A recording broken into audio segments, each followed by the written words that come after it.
Stand by to launch FanStream Sports. 3, 2, 1. Let's start. Hello, sports fans. Welcome to FanStream Sports. Nothing but pure sports. This is the JP Show. JP, it is so good to hear you back on the air. Stand by. Now, here's JP. All right, welcome into a Monday edition of the JP Peterson Show here. Thanks for joining us. Been a very interesting weekend of sports. Kind of weird without a Bucks game, right? Kind of weird, but we'll get through it. A chance to watch the other teams around the NFL, a chance to take in a lot of college football, which we're going to get to right away. A little bit of baseball, although I didn't watch much, I'll be honest with you. And we got Lightning starting up tomorrow. It's the home opener. I will be there doing my thing. I hope you guys will be too. Cannot wait for the start of Lightning season, and they've got some interesting roster decisions to make today. So we're going to get to all that. Erik Erlendsson will join us live from Lightning practice at 10:45, and our good friend Corey Long, who covers college football and the Bolts, will join us at 10:15 to talk crazy weekend in college football. I say good morning to you, Nick Geddes. How are you, sir? How was the weekend? Lots of college football, I imagine. Yep, no Bucks football, which, like you said, is pretty weird, but it's a chance to focus on the rest of the league, which I watched very closely. Watched a lot of college football this week very closely. Have a lot of takes on that. And at the end of the day, it's creamsicle week, so I already busted out my creamsicle. I see that. Got the old, there's old Bucko there on the side of the hat. I'm ready to roll. Probably going to go to that game on Sunday just to see it, so I'm excited. Got my creamsicle bandana flag here. Yeah, bandana? flag or whatever the hell this thing is they gave us a few weeks ago. I got to bust it out, though. I'll put it around Tally's neck for sure. Yeah, it is creamsicle week. And, oh, by the way, here come the Lions. Yikes. They destroyed the Panthers 42-24 yesterday without Amon-Ra St. Brown, without Jahmyr Gibbs. I mean, hello. These guys can play some football. They have got the Lions will come in here with a potent offense. But if there's one thing I saw yesterday, it's that it reinforced a lot of what I've been thinking about the NFL. There's a couple of really, really good teams, and then there's a lot of meh, as you like to say, meh. And the Cowboys, by the way, everybody's Super Bowl pick, you know what? They're meh. Although the 49ers have a way of making everybody look meh. They are just one nasty, fast, talented football team. And by the way, Brock Purdy, he's pretty good. Yeah, he can play. Now, just a little bit. Did you see what I posted last night just for fun on Twitter? I always like when you get these low round draft picks, go back and like get their combine analysis of what, what the experts are saying about them. Let me see if I can pull his up real quick because I tweeted it out last night. It's kind of funny. Here it is. Overview on Brock Purdy. 4-year starter who was never able to improve on a stellar sophomore campaign. Purdy is a burly pocket quarterback who needs a play-action-based offense where he can rely on timing over release quickness and arm strength. He can be a confident passer when he finds his rhythm, but throwing is more of a chore than a talent thanks to a labored release. Certain areas of the field will be off limits as he moves up to take an NFL coverage talent. He's a scrappy runner, but not dynamic enough to make up for his shortcomings as a passer. Wow. And you say that, what'd they say? They called it a chore, right? Yeah. Throwing is more of a chore to him? More of a chore and than a talent. There's certain areas of the field that he just can't throw to. What, like the middle of the field, like he was just smoking yesterday? Yeah, which is funny. Passes that travel over 10 air yards, number one quarterback in the league is Brock Purdy. Yeah. Just putting that out there for all the people that keep trying to put this on the system, and they keep calling him the point guard, JP. Yeah. They love just calling I this saw guy some the pretty point good guard. throws last night down the middle of the field, right on target to a streaking Brandon Ayuk or brain farting here. Debo Samuel, George Kittle. Kittle just gets open. He hits his hands every freaking time. Like it's a great situation. Don't get me wrong, and a lot of other quarterbacks would like to have it. In fact, every other quarterback. But damn, if he doesn't stand in the pocket, and even when he's under duress, he stands in there and he just makes plays. Like, I'm over the whole Mr. Irrelevant story. The guy's 10-0 as a starter. The 49ers have 10-0 in the NFL. The 49ers have won 15 regular season games in a row. most of them with him under center. He's just really, really good, folks. And by the way, he's one of the top MVP favorites. Yeah. Yes. Yep. Sorry to say, but that's what the 49ers are. And, it's amazing that they're still as good as they are despite what they gave away to get Trey Lance. Now, you find a quarterback in the 7th round, it kind of makes up for that. I get it. But still, how much better could this team, because Lynch would have drafted a couple more pass rushers or offensive linemen or linebackers, some with, 2 more physical top-end talent guys. This team would be even more devastating. So, this is what building a roster looks like. And John Lynch has done a hell of a job. Despite that major whiff, it's still the best roster in football. I think we're at the point, JP. I think we can we just sim to the Eagles 49ers rematch? Pretty much. NFC, like, I love the Lions. The Seahawks have surprised me. The Rams are tough, whatever. The Cowboys. The Bucks are nice. The Bucks are nice. The Bucks might make a cameo in the playoffs. Yeah, but fine. That's my takeaway every week, and especially this week without having to watch the Bucks, watching everybody else play. The 49ers and the Eagles are head and shoulder. They're playing a different sport than the rest of the conference, I think. What's interesting about the Eagles is they play way too many close games. Like, the 49ers don't play close games. They obliterate people. The Eagles play close games. I mean, you even as much like they handled the Buccaneers physically. But Mike Evans makes 3 catches that he should have made. That's a football game, which is kind of weird. That's not going to happen. When the Bucs play the 49ers, that's not going to happen. They are going to, I hate to say it, but the 49ers are going to obliterate them. And by the way, suddenly the Bills game on Thursday night, the Bills lose Matt Milano. They've lost a couple of key defenders now. Yep. That's a big loss for them. So, suddenly the Bills are 3-2. You look down the NFL and look at a lot of these teams, and you're like, how is their record what they're like? The Steelers, like, they win a game. They win a game yesterday where their offense is just horrific. They get, somebody call it Tomlining, like a Tomlin special teams score, a defensive score. Your offense gets 1 play and you win a game. And the Ravens drop 8 passes, 3 of them for touchdowns. Lamar Jackson, you look at his line, you're like, gee, what happened to their offense? They scored 10 points, drop passes. Oh, and this, I couldn't believe this. So their receivers coach, and Rex Ryan said it so well this morning on Get Up. He wants to be a guru, right? He loves to go. He's a guru. So he's got the receivers coach in Baltimore has him catching a rugby ball. Sal Palantonio had this on the pregame show. He brought out a rugby ball and a football. Like in between drills, he throws him the rugby ball because he says you have to catch a rugby ball with 2 hands. I don't like him catching it with the football with 1 hand. So now he has a rugby ball and his receivers go out and drop 8 passes because they're trying to catch a rugby ball. No, have him catch a freaking football.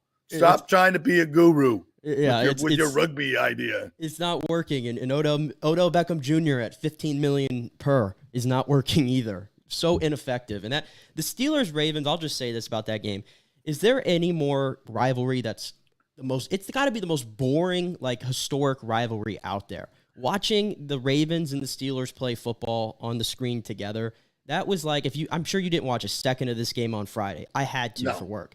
No. Nebraska and Illinois on Friday night.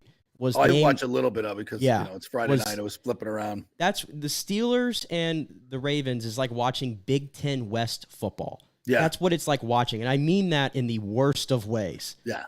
Those games are horrific to get through. There's never any offense. It's all defense. And nobody likes watching great defense unless it's your own. No. Let's be honest here. And a lot of times a great defense is just more about playing bad offenses, Right. Okay, it's a good defense going up against a bad offense, and it really looks bad. And the defense is great. Nah, well, it's probably pretty good, but the offense is awful. Yeah, a lot of that going on. And Pittsburgh can't score. Remember we saw Kenny Pickett in the preseason. I'm like, man, Pittsburgh's going to be really good. Kenny Pickett has got it. And I'm like, maybe not. Maybe not. It just goes to show you that so much about quarterbacking and NFL and scoring points is about play calling and sequencing and creativity. Like, you look at the Cowboys. The Cowboys offense is just so 2003. And, you get rid of an offensive coordinator because you're scoring 40 points a game. You got to get rid of him, Kellen Moore. And now McCarthy wants to, dust off the Green Bay Packers circa 2008 playbook and try to throw it out there. It's a completely different game now. And if you're not, and this is why Todd Bowles went and got Dave Canales, because he understands the modern game of shifting and motions and moving offensive linemen and alt stacks and all this different stuff. All this, some people call it eye candy. But to me, I call it mind candy. Get in the mind of the defensive players. Have them thinking about everything. All right. Get their eyes moving everywhere so they can't. I mean, last year, if you're playing the Bucs, man, you knew exactly what was coming. There were no variations, and you can just fly to the football. You're not doing any thinking. You're just running. And that's when you can play great defense. That's easy to stop. When you're like having to, was that a fake? Is that an RPO? Is that a reverse? Is that a jet sweep? Are they countering me? Which way is this? I mean, it's hard to play. It's hard to play defense that way. And you can see, how the Bucs are taking advantage of that with a mobile quarterback in Baker Mayfield. So yeah, and when you see the 49ers and the Cowboys on the same field, and you have arguably the most creative coach in the entire NFL over a guy who was, like you said, living in 2003. I mean, remember, Aaron Rodgers got tired of playing under this guy. Yeah. There's a reason why he didn't last with Aaron Rodgers. Things got stale, and then Aaron Rodgers gets Matt LaFleur, and he wins back-to-back MVPs. The Cowboys, I think, had the number one in total offense last year, if I'm not mistaken. Yeah. Everybody made a big whoop. Well, Dak Prescott led the league in interceptions. They scored 33, 34 points a game. Who cares? Who cares? Tony Pollard, all of a sudden, Skip Pete, Bucs running back coach, by the way. 0 fumbles from Tony Pollard and Zeke Elliott last year, and Tony Pollard's now fumbling in key situations backed up in their own goal line.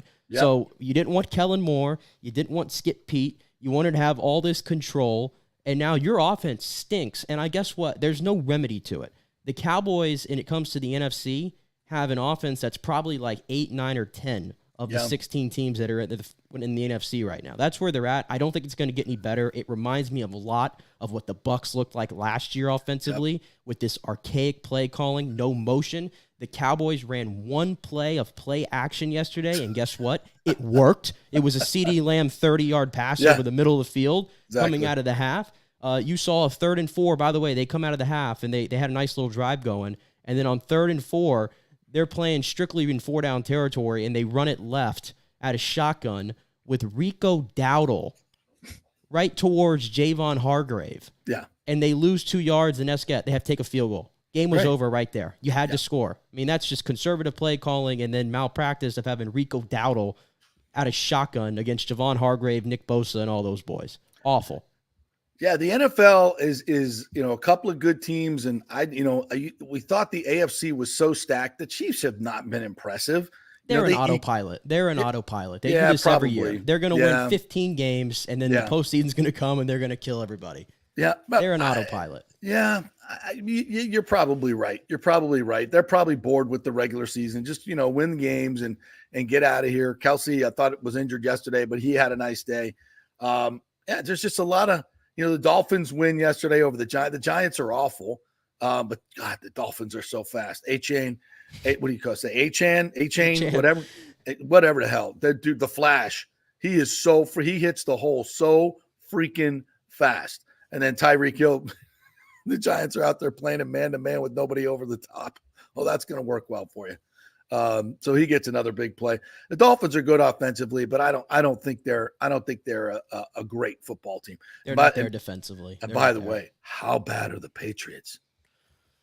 I'm telling you what, Bill Belichick wants to get the wins record. I know he wants to get Shula's wins record. It may take him about 10 years to catch him and ruin his legacy in the meantime. Yeah, the game has passed him by.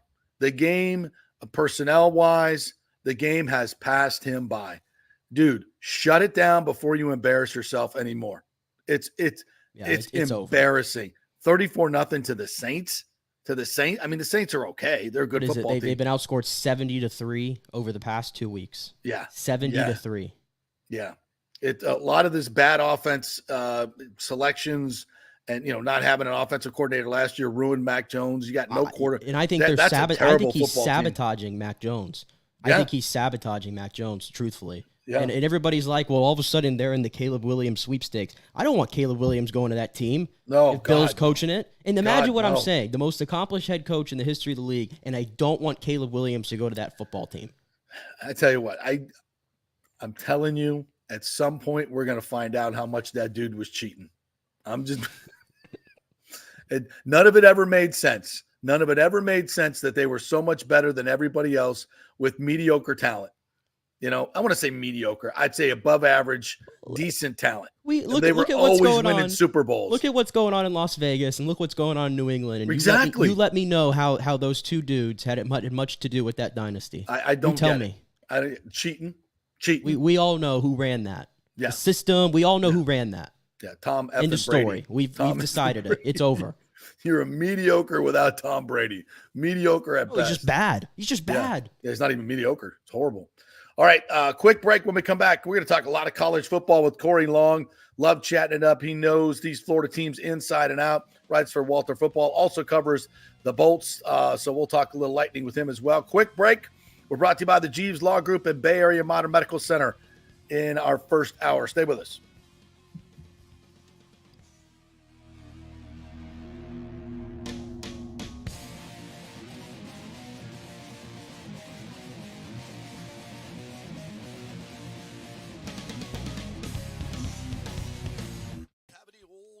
Sitting around the house? Well, the Golden Diamond Source will purchase a variety of different types of coins and bullion. Their gold buying program includes sterling silver, silver, platinum, and watches. They also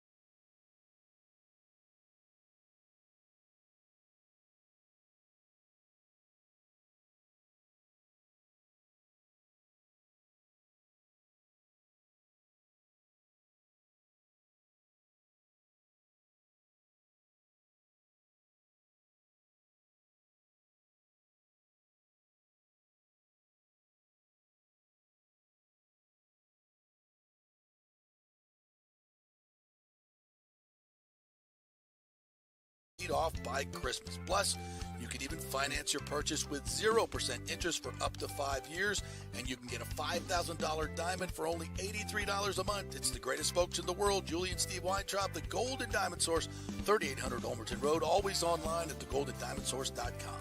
JP here for my good friends at Italiano Insurance, and they did it again. Once again, Italiano Insurance stepping up with the best customer service. I was in a bind. My old insurance company, my auto insurance, jacked up my rates, so I called Charity at Italiano Insurance, and she stayed till 9:30 at night until she got my insurance done. And guess what? She searched all these companies for me. I didn't do the work. She did. Saved me $1,000 on my annual premium. $1,000, folks. That's real money. And that's what you get at Italiano Insurance. Great customer service. And here's another note for you, by the way, with hurricane season up. 40% of people in Florida are underinsured. That means if you have something happen during a hurricane and you need replacement cost, you're going to get 40% less than you deserve.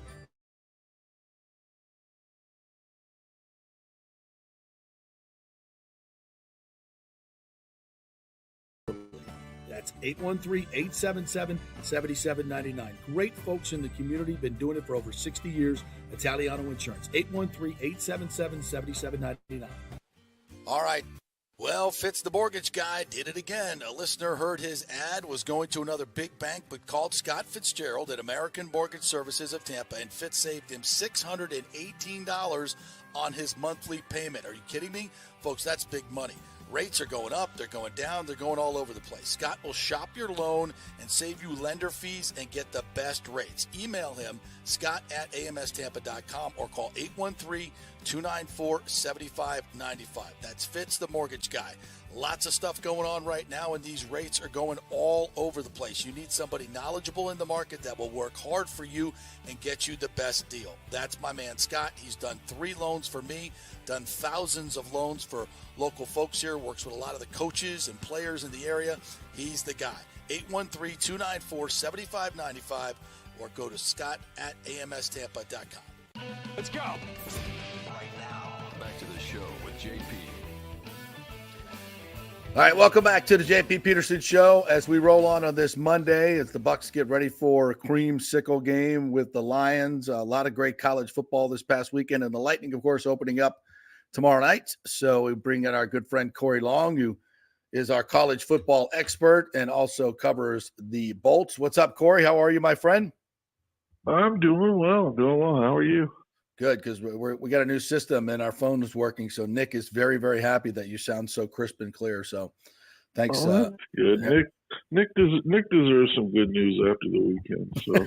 Oh, Corey, please, come on now.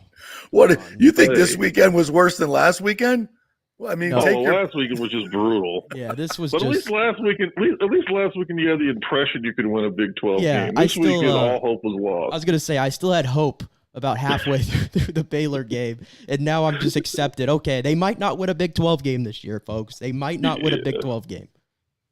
Yeah, it's a little different, when you get gussied up one time a year for a big game in late December. This is 9 straight weeks of getting pounded by massive Big 12 offensive lines, and they just don't have the defensive line depth to hold up, unfortunately. It's just week after week. You're just getting 330-pound guards laying on you. So they got like 4 Power 5 capable defensive line when they started the season, and some fringe guys backing them up, and those guys get worn down fast. Yeah. But recruiting will fix that. Just takes time. Just takes a little bit of time. We got to start right at the top with the University of Miami. I was watching that game live, Corey, and I'm yelling at the TV, not on the last play where Chaney fumbled, but like the first 2 plays. It's like, what are you doing? Like, it's basic math. You get under 2 minutes. They don't have any timeouts. Take a knee. Let's go. Let's get to the house. And here's Cristobal running plays. And I didn't know this, but back in 2018, he did the same thing in Oregon and lost the game to Stanford. Yeah. He did the same effing thing. Yeah. What, dude? You get paid $8 million a year and you can't figure this out? What the actual hell? Is that a fireable offense? I got to believe it is.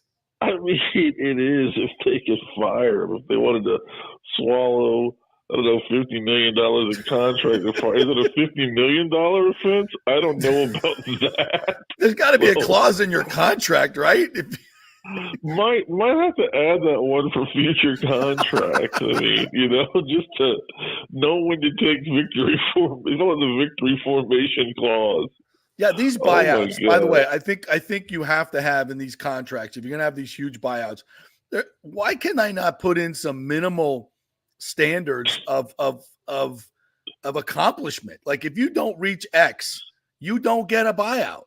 Like, if you're not in the top 50 or, if you're not in the top 75 or you can't figure out when to line up in victory formation, that should be like number 1 on the list. It nullifies your buyout. Sorry. You get nothing and like it. Bye-bye. And the worst part about this, now, for whatever reason, Tech always plays Miami hard. Like, you look at the recent, they always play them hard. Yeah. And it's just like, you were lucky to win, quote unquote, win the game at the time. And it's just like, the last thing I want to be doing is, just get me the hell out of here, whatever, because it was a rough night. I think Van Dyke threw 3 picks. Like, it was weird, they'd outgained them like 2-1, but they were down by a touch. So it's like, just get me the hell out of here. How about this? Let's just go and get ready for next week. And it was funny. I wasn't even really watching the game I was at a friend's house, and I was about to leave. I said, was the Miami game over? I'm like, oh yeah, so we just flipped back. I'm like, why? He goes, why are they still running the ball? I'm like, I have no clue. And then, I don't know if Chaney fumbled it. I actually don't think he fumbled it. I think he was down, but it doesn't matter. Yeah. Close enough. And they call it a fumble, so they weren't going to overturn it. And then, then things get worse. They give up a 35-yard pass that, the DB can't catch at the high point. Right. And then they give up the touchdown on a scramble drill because they were playing quarters and trying to protect the sidelines, figuring that they were going to go for a field goal, which that's okay thinking. I understand that. And instead, they just let the kid go right behind him. Unbelievable. And I'm just sitting there, My favorite part was they reviewed the touchdown. I know. I was like, why? What are you reviewing? He was so slide noise in the back of the end zone. Like, what were you reviewing? Like, did one of the Miami boosters say, "Please review it so we feel better about this"? Like, I want to see it again on tape. We want to see it 3 or 4 more times. Why don't you just leave? It had Jacksonville State vibes, JP. Yeah, it did. Did it not? Yeah. It really did. Exactly. But at least it wasn't. Jacksonville State was the dumbest defense you could ever play in that situation. I get that. That's dumb. But at least it's a football play. Like, you didn't have to run a play. You didn't have to run 2 plays. And he kept running the freaking football, which is just. But does this resonate? Does this have lasting effect for Miami? I mean, by the way, you were like you said, you were losing to a team who lost the Bowling Green by 11 the week before in Georgia Tech. I mean, that alone is a reason to take you out of the top 25 or anything else. And then doing that, I mean, come on.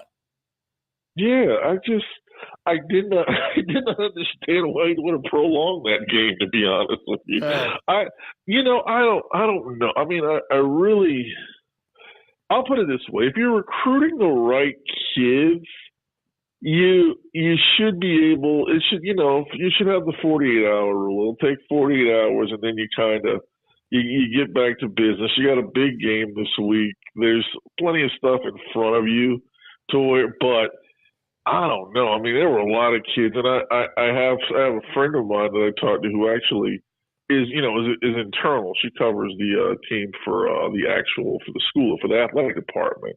And kids there were multiple kids that took that extremely hard, felt like it was their fault, which it wasn't.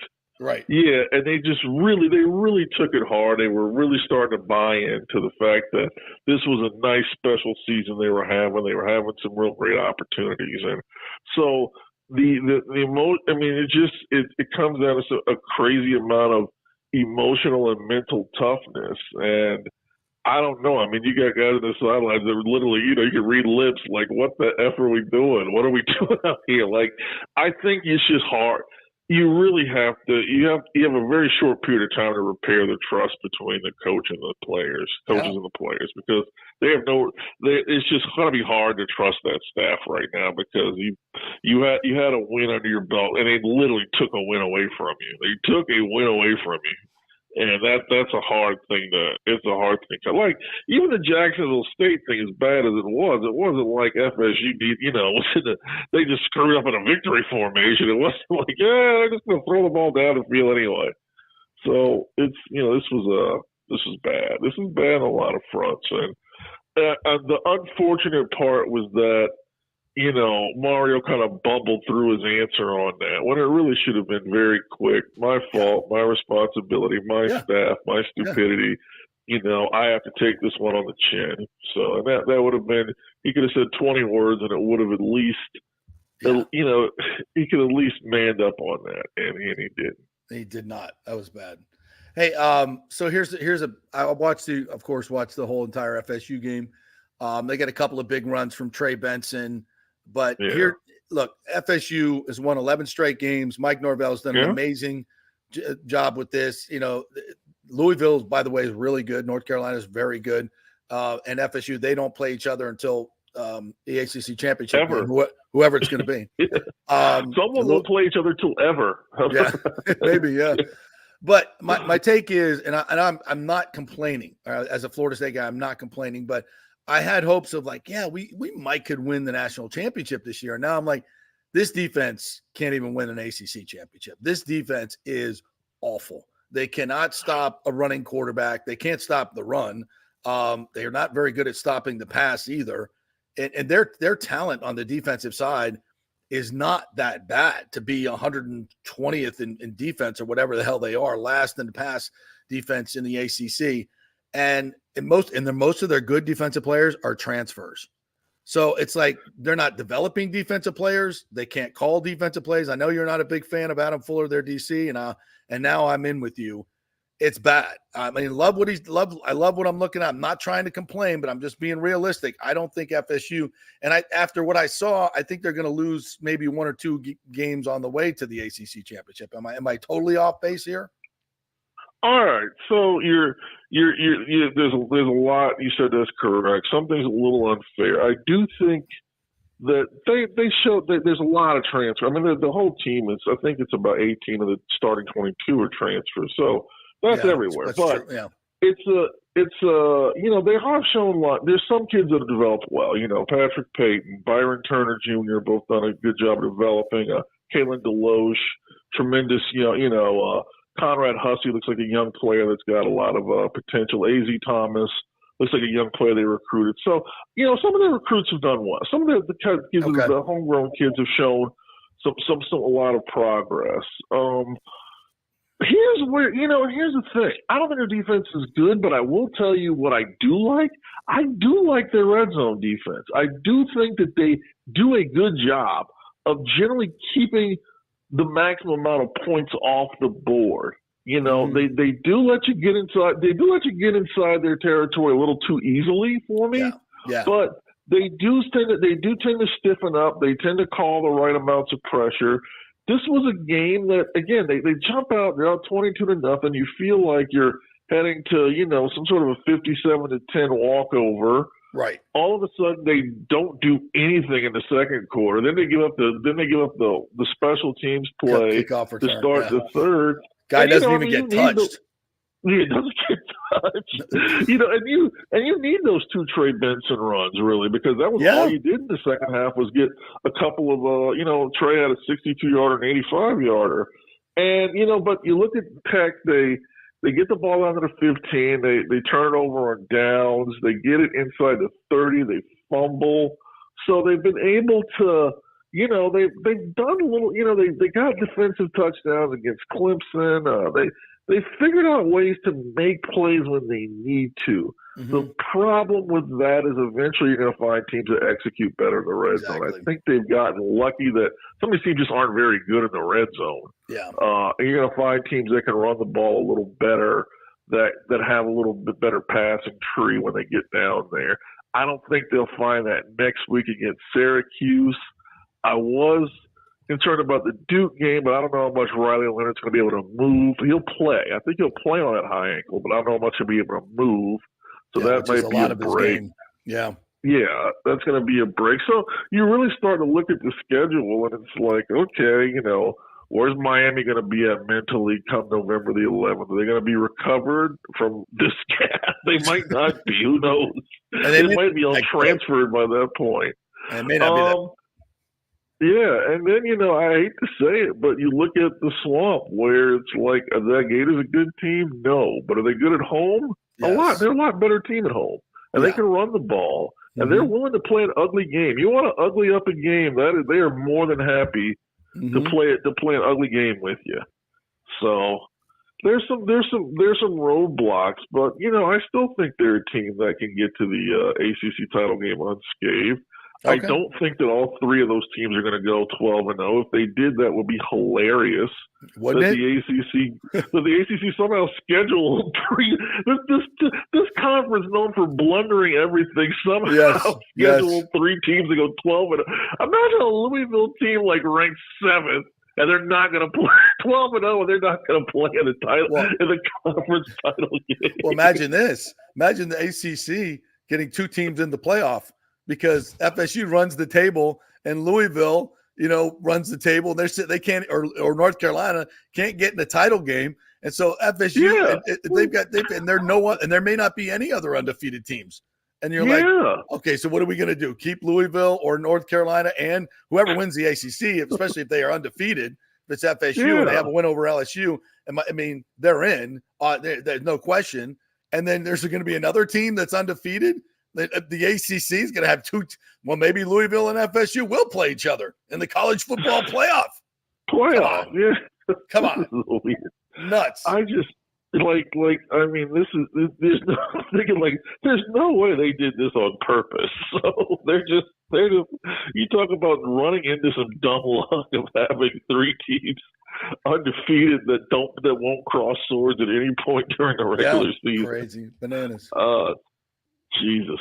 It feels like the year that we really should have the 12-team playoff. Oh honestly. my God! Yes. Like this would be a dream because I don't know if we know who the undisputed number one team is in the NCAA right now. And I'll tell you this, Corey, the team that did put themselves on notice, and you look at their schedule, it seems like they have the easiest route is Oklahoma.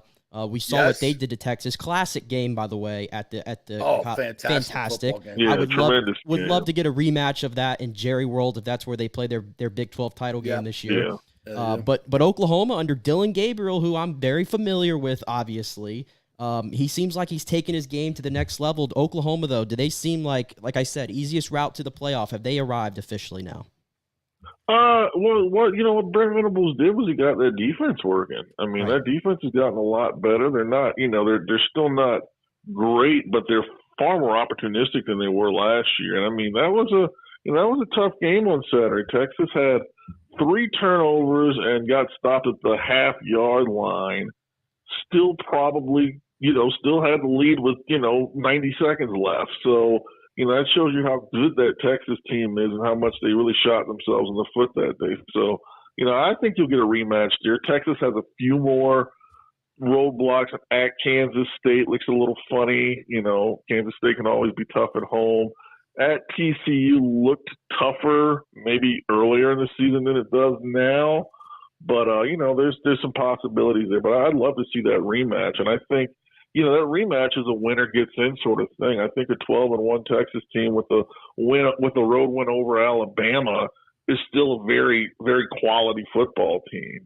There's so much left to be determined. That's the thing. I watch a lot of the Alabama A&M game, and I'm like, this team is improving. This Bama team's getting better, and that's kind of like, and it's like that SEC West is not good. I mean.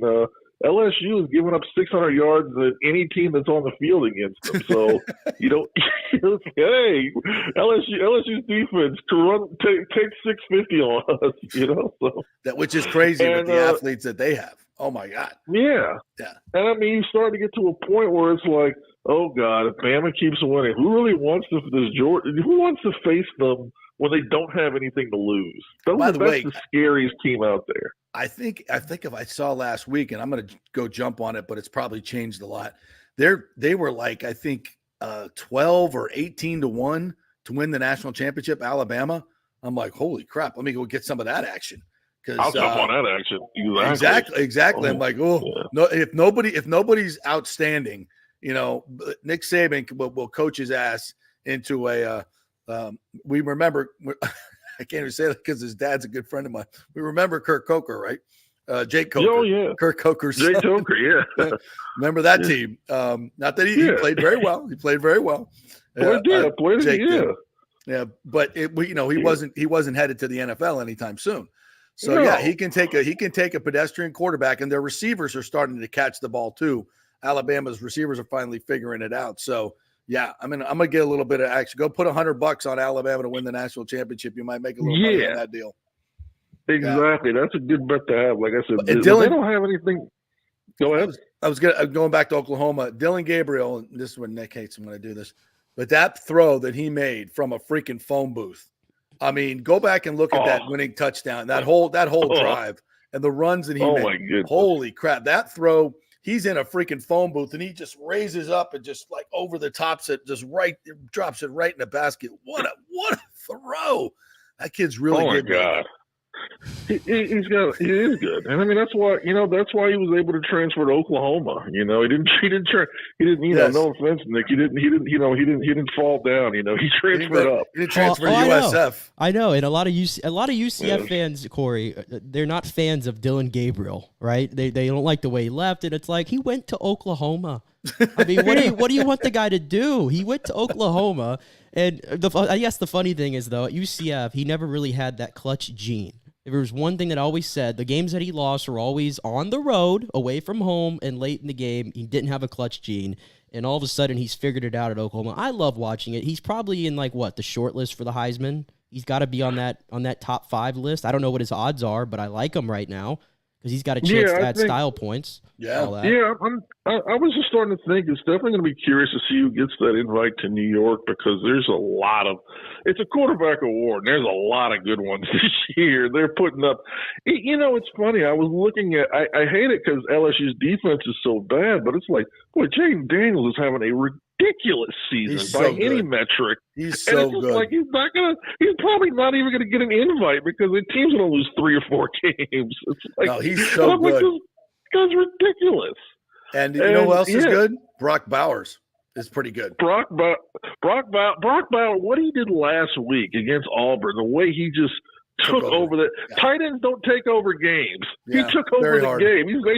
He told Carson Beck, "That's my ball. When you throw it to me. Don't throw it to anybody else but me." And double covered, triple covered, behind me, in front of me, over my shoulder, doesn't matter. And that's Yeah, he's great. And boy, Georgia, you found out what happened this week when Georgia felt like they were getting pressured. They felt like someone was getting on their nerves a little bit. You found out what happened when Georgia, when they get a little irritated. Punch them in the mouth. They can still beat the tar out of some teams. There's a lot to be determined. I hate that we're halfway through it, because that means we're halfway through it. But man, it's been good there's so a lot. far. We got a lot of big games left to go. And the Gators, speaking of Kentucky, getting their ass handed to them this week. But the Gators took care of business, at the Swamp against Vanderbilt, team they lost to last year. This Jekyll and Hyde thing of home and away. So what do we get when they play Georgia at a neutral site? They're just like, they're crappy, they're great, so they're just really average on neutral site, I guess. Did we learn anything about the Gators this weekend? I mean, we the same stuff that we do. If they can run the ball, they're a pretty successful team. I will tell you this: all the concerns I had about the quarterback, I think he does what they asked him to do. I think he does it pretty well. Their issues just come when they just physically don't show up. Like when they played against Kentucky, they physically just didn't show up. Kentucky just dragged them all around the field. They've got to be tough every week, and that's hard. It's hard to know that that basically in the trenches you have to be willing to go to war every week, because they're just not good enough to do it any other way. So, right, the South Carolina game, same thing. Got to go in there and battle every week, because it's going to be hard. They're not going to do it. It's tough. Yeah. I know you're heading over to Emily for practice this morning. We'll have Erik Erlendsson on coming up next. But any quick thoughts on the roster? You think we're going to see Merrill at some point this year? I think we will. I think they really like him. Is Barboulay going to get that last forward spot? Austin Watson, what do you think? I think ABB will get it to start. It'll be up to him how long he keeps it. I mean, this has to be, it has to be, either get it done or get off the pot time. It's been 4 years now. He's been on the verge, and you spend your whole career on the verge and you never get there. So he's there, give him the opportunities, power play, giving him third line. He's got to step up and show that he can put the puck in the net, make some plays. He's certainly capable, but it just hadn't come together. And Erlendsson, what does that guy know about hockey? Well, I'd rather spend my time talking to you about college football, that's for sure. But you know your hockey as well. But I only have limited time. So, all right. Thank you, partner. Appreciate it, Corey. I will see you at Emily Arena tomorrow night. It's going to be fun. Absolutely. Home opener. Fun begins. Let's do it. Let's go. All right. The great Corey Long. You can find him on Twitter, the X Machine, at Corey, CoreyLong. Corey Long. Thanks, buddy. Appreciate it. All right, we will take a quick break here. Erik Erlendsson will join us as the aforementioned Erik Erlendsson, as I said, and we will talk some hockey with him as we get set to open up an NHL season. That's going to be. I didn't realize this, but there are a lot of pundits saying the Lightning aren't even going to make the playoffs. What? All right, we'll talk about that when we come back. We're brought to you by the Jeeves Law Group. If you have a legal need of any type, if you got an insurance claim for the hurricane or insurance claim on your auto and you need help of an attorney, they are the folks to talk to. They are absolutely vicious when it comes to representing you against those insurance companies. JEEVES, JeevesLawGroup.com. Give them a call, contact them through the website, and tell them JP sent you. Back in 3 with Erik Erlendsson. Stay with us.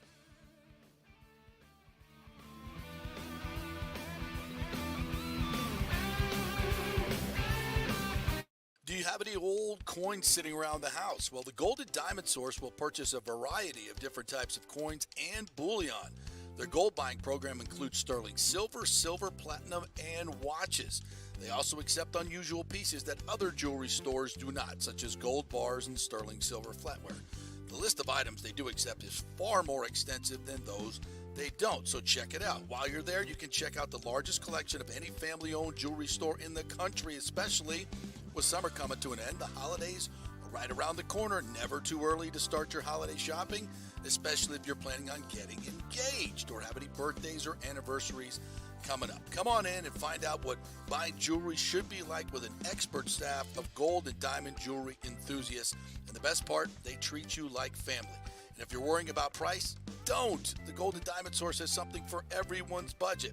They even have a layaway. If you stop in and get your favorite piece now, you can have it paid off by Christmas. Plus, you can even finance your purchase with 0% interest for up to 5 years, and you can get a $5,000 diamond for only $83 a month. It's the greatest folks in the world, Julie and Steve Weintraub, the Gold and Diamond Source, 3800 Olmerton Road, always online at thegoldendiamondsource.com.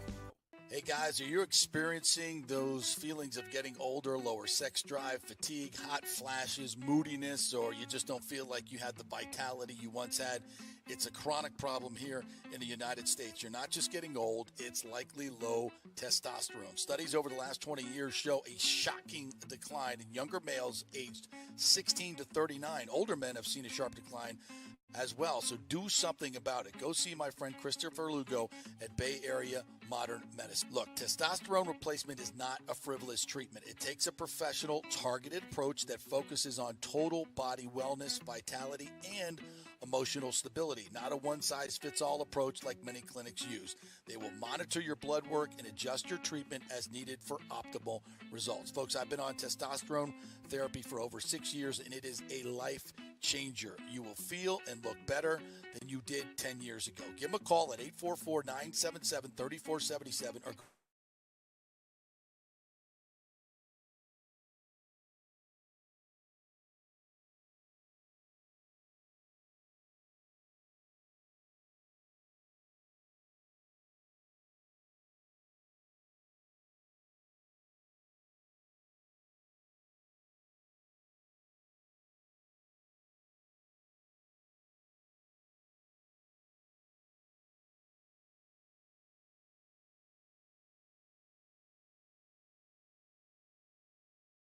you.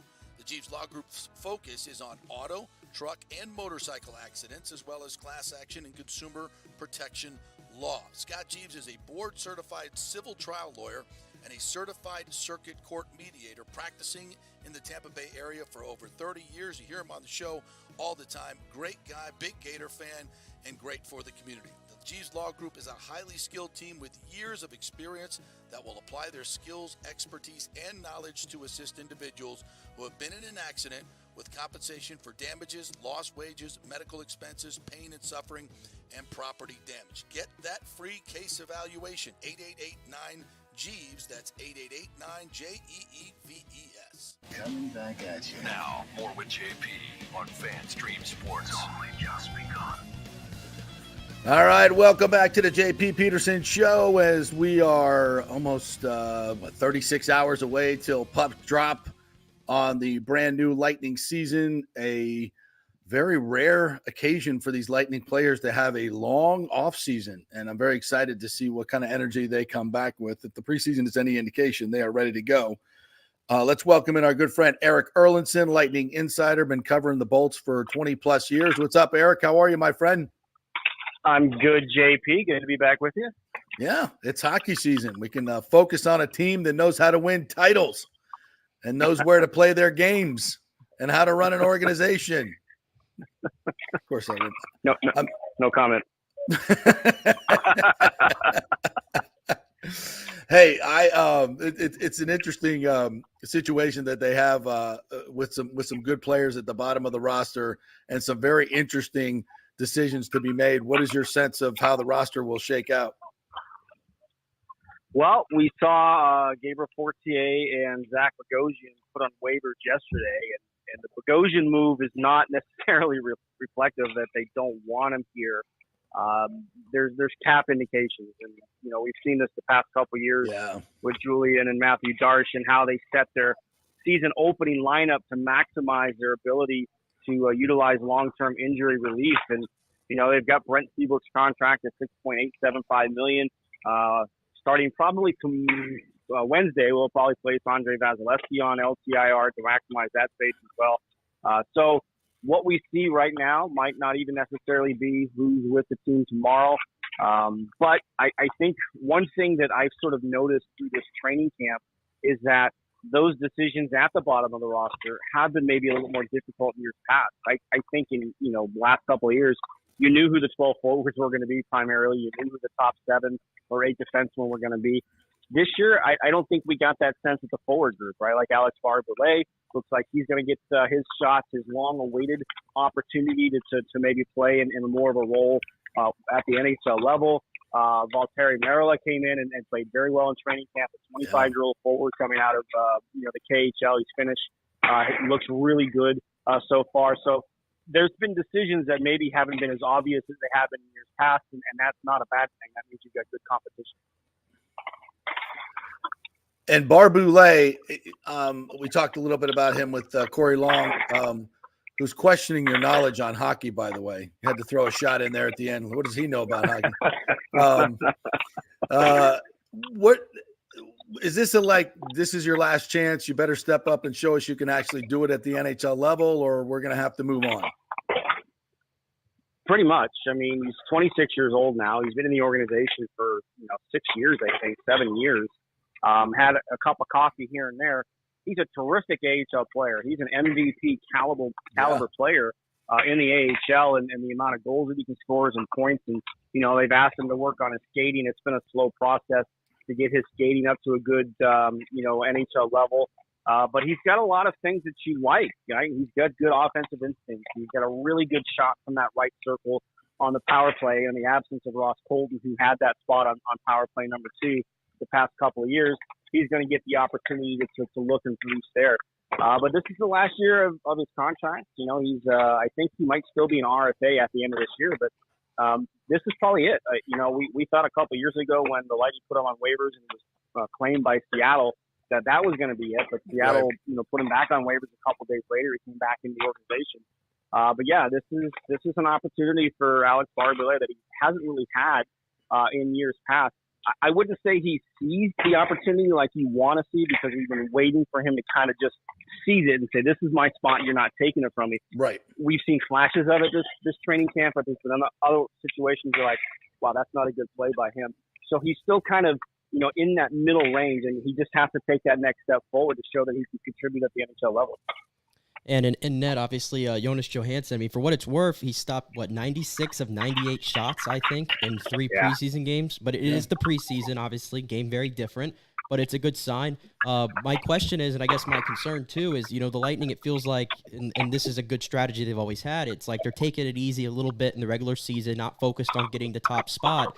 But now having an inexperienced goalie, how much trust do you have? Because I don't think the play in front of Vasilevsky sometimes during the regular season has been as great from the defensive core. And so how much, I guess, confidence do you have in what they have there that they can piece that together for at least 2 months and help out a young goalie? Yeah, they're going to need to. I think in years past, because of the amount of playoff hockey that they played, there were moments in seasons where they kind of did, pull the throttle back a little bit and kind of slow things down. But first of all, you can't afford that anymore in this division. You look at the strides that Ottawa's made and Buffalo have made, and how much deeper the division is than maybe it has been the past couple of years.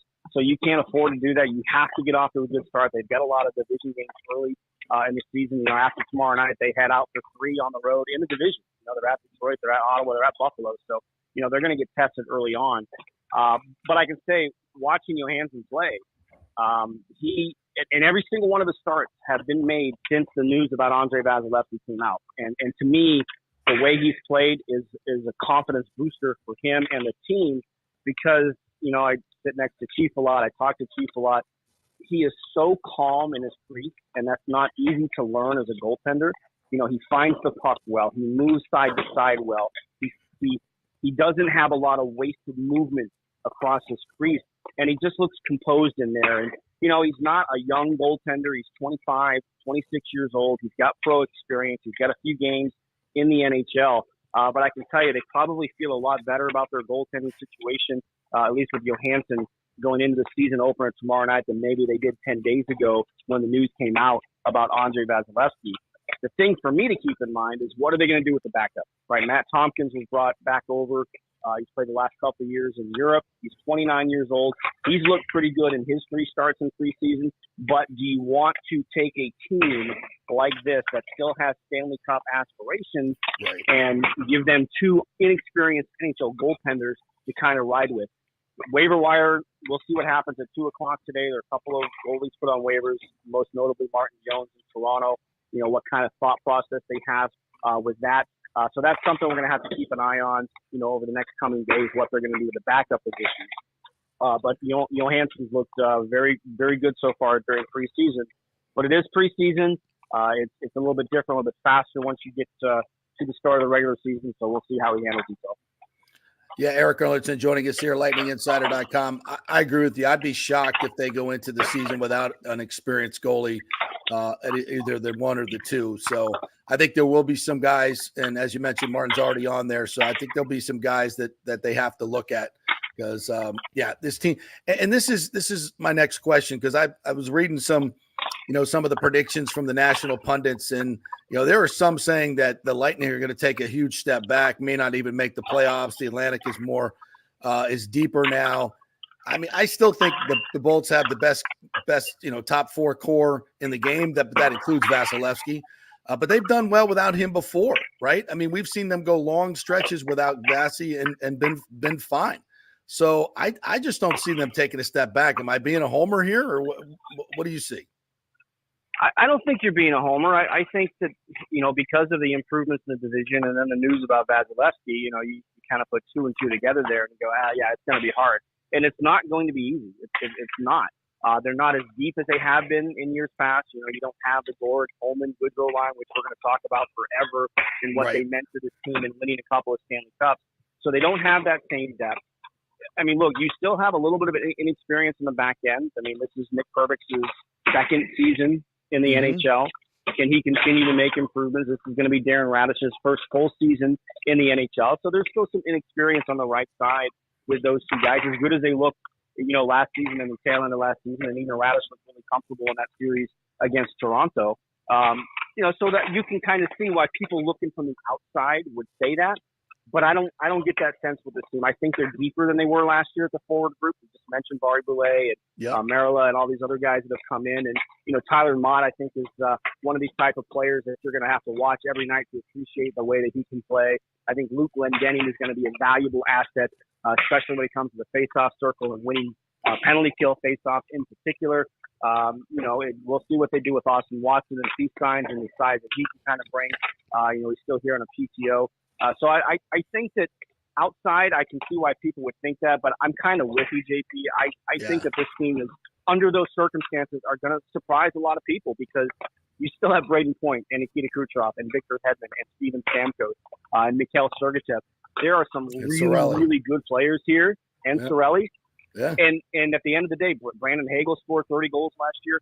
This is still a really good team that has a goaltending issue, at least for 2 months. The key is going to be how can you handle these first couple of months until Andrei Vasilevskiy is ready to come back. And concerning the Steven Stamkos kind of contract situation, and I know you've probably talked about it and been asked about it a lot, but has it surprised you in any way, the way the team kind of handled that this offseason? It seemed like obviously Stamkos was a little surprised, and then I guess second part of that question, the fact that it didn't get done, is that almost helpful in a way? Because, I mean, Stamkos has nothing left to prove, obviously, in the NHL, but just a little bit more fire to show that he could stay here for the long term. To answer the first part, Nick, I am a little surprised that there haven't been at least conversations about it. That was the part that took me by surprise, even going back to July 1st. I halfway expected, as we've seen them do with guys in the past, once July 1st came around, they would sign some of their guys to extensions. I figured Stamkos would fall into that category. Obviously, that's not the case. Obviously, he's not happy about it. A little disappointed in the fact that he's certainly willing to have those conversations at any point in time. but I don't think it's going to affect him one way or the other. I don't think it's necessarily going to be a motivator. He's been through this before when it was a much bigger deal in 2016 in that summer. And, the summer of Stamkos that was, I don't think it's going to have any bearing on him, the way he leads, the way he produces, his teammates, anything like that. I fully expect that something will get done. I think when Julian spoke about it on day one that, he needs more information. I think the cap is the information he needs. Yes. The early projections are it might go up about 6 or 7 million. That's a huge jump. That's for significant. A cap that's been basically stagnant since 2020. I think that's the biggest key of information that he needs because a lot of these players are locked up. Right? Vasilevsky's locked up, Kucherov's locked up, Point's locked up, Cirelli, Chernak, Sergachev. All these guys are locked up, so you know what your core looks like. Now it's just a question of finding what's the right fit to keep Steven Stamkos here that's going to allow the cap flexibility and also provide Stamkos with what he deserves to make. It's a very Mike Evans-ish situation for both teams, these generational superstars. But both teams need much more information to get a fair deal, not only for the player, but for the team as well. So, but I understand where the players are coming from, especially Stamkos, because, he took a major pay cut to stay here. And I think he wants, and I don't blame him, wants to see some loyalty repaid. But for the Lightning, it's a tough situation. I think they want to do that. They obviously want to do that, and they're going to do that. I agree with you, but it just that this is crucial information that everybody needs to have. So, but from the player standpoint, I know it sucks. And then the one thing to keep in mind about all that too, Victor Hedman's contract's up after next season. So exactly, you got to kind of balance that stuff in there as well. Yeah, that's another one, and I think they're both still have some good hockey ahead of them. Maybe not their best hockey, but certainly some really, really good hockey, and you don't want to lose them. So moving forward. And there, Erik, is there anybody, when you just listed a lot of the depth here, is there anybody, and I put Braden Point in this category, I think he still has another, I won't say he has another level to go, but maybe another level of recognition to get. But he has to keep doing what he's been doing. Where do you see Braden Point's game right now?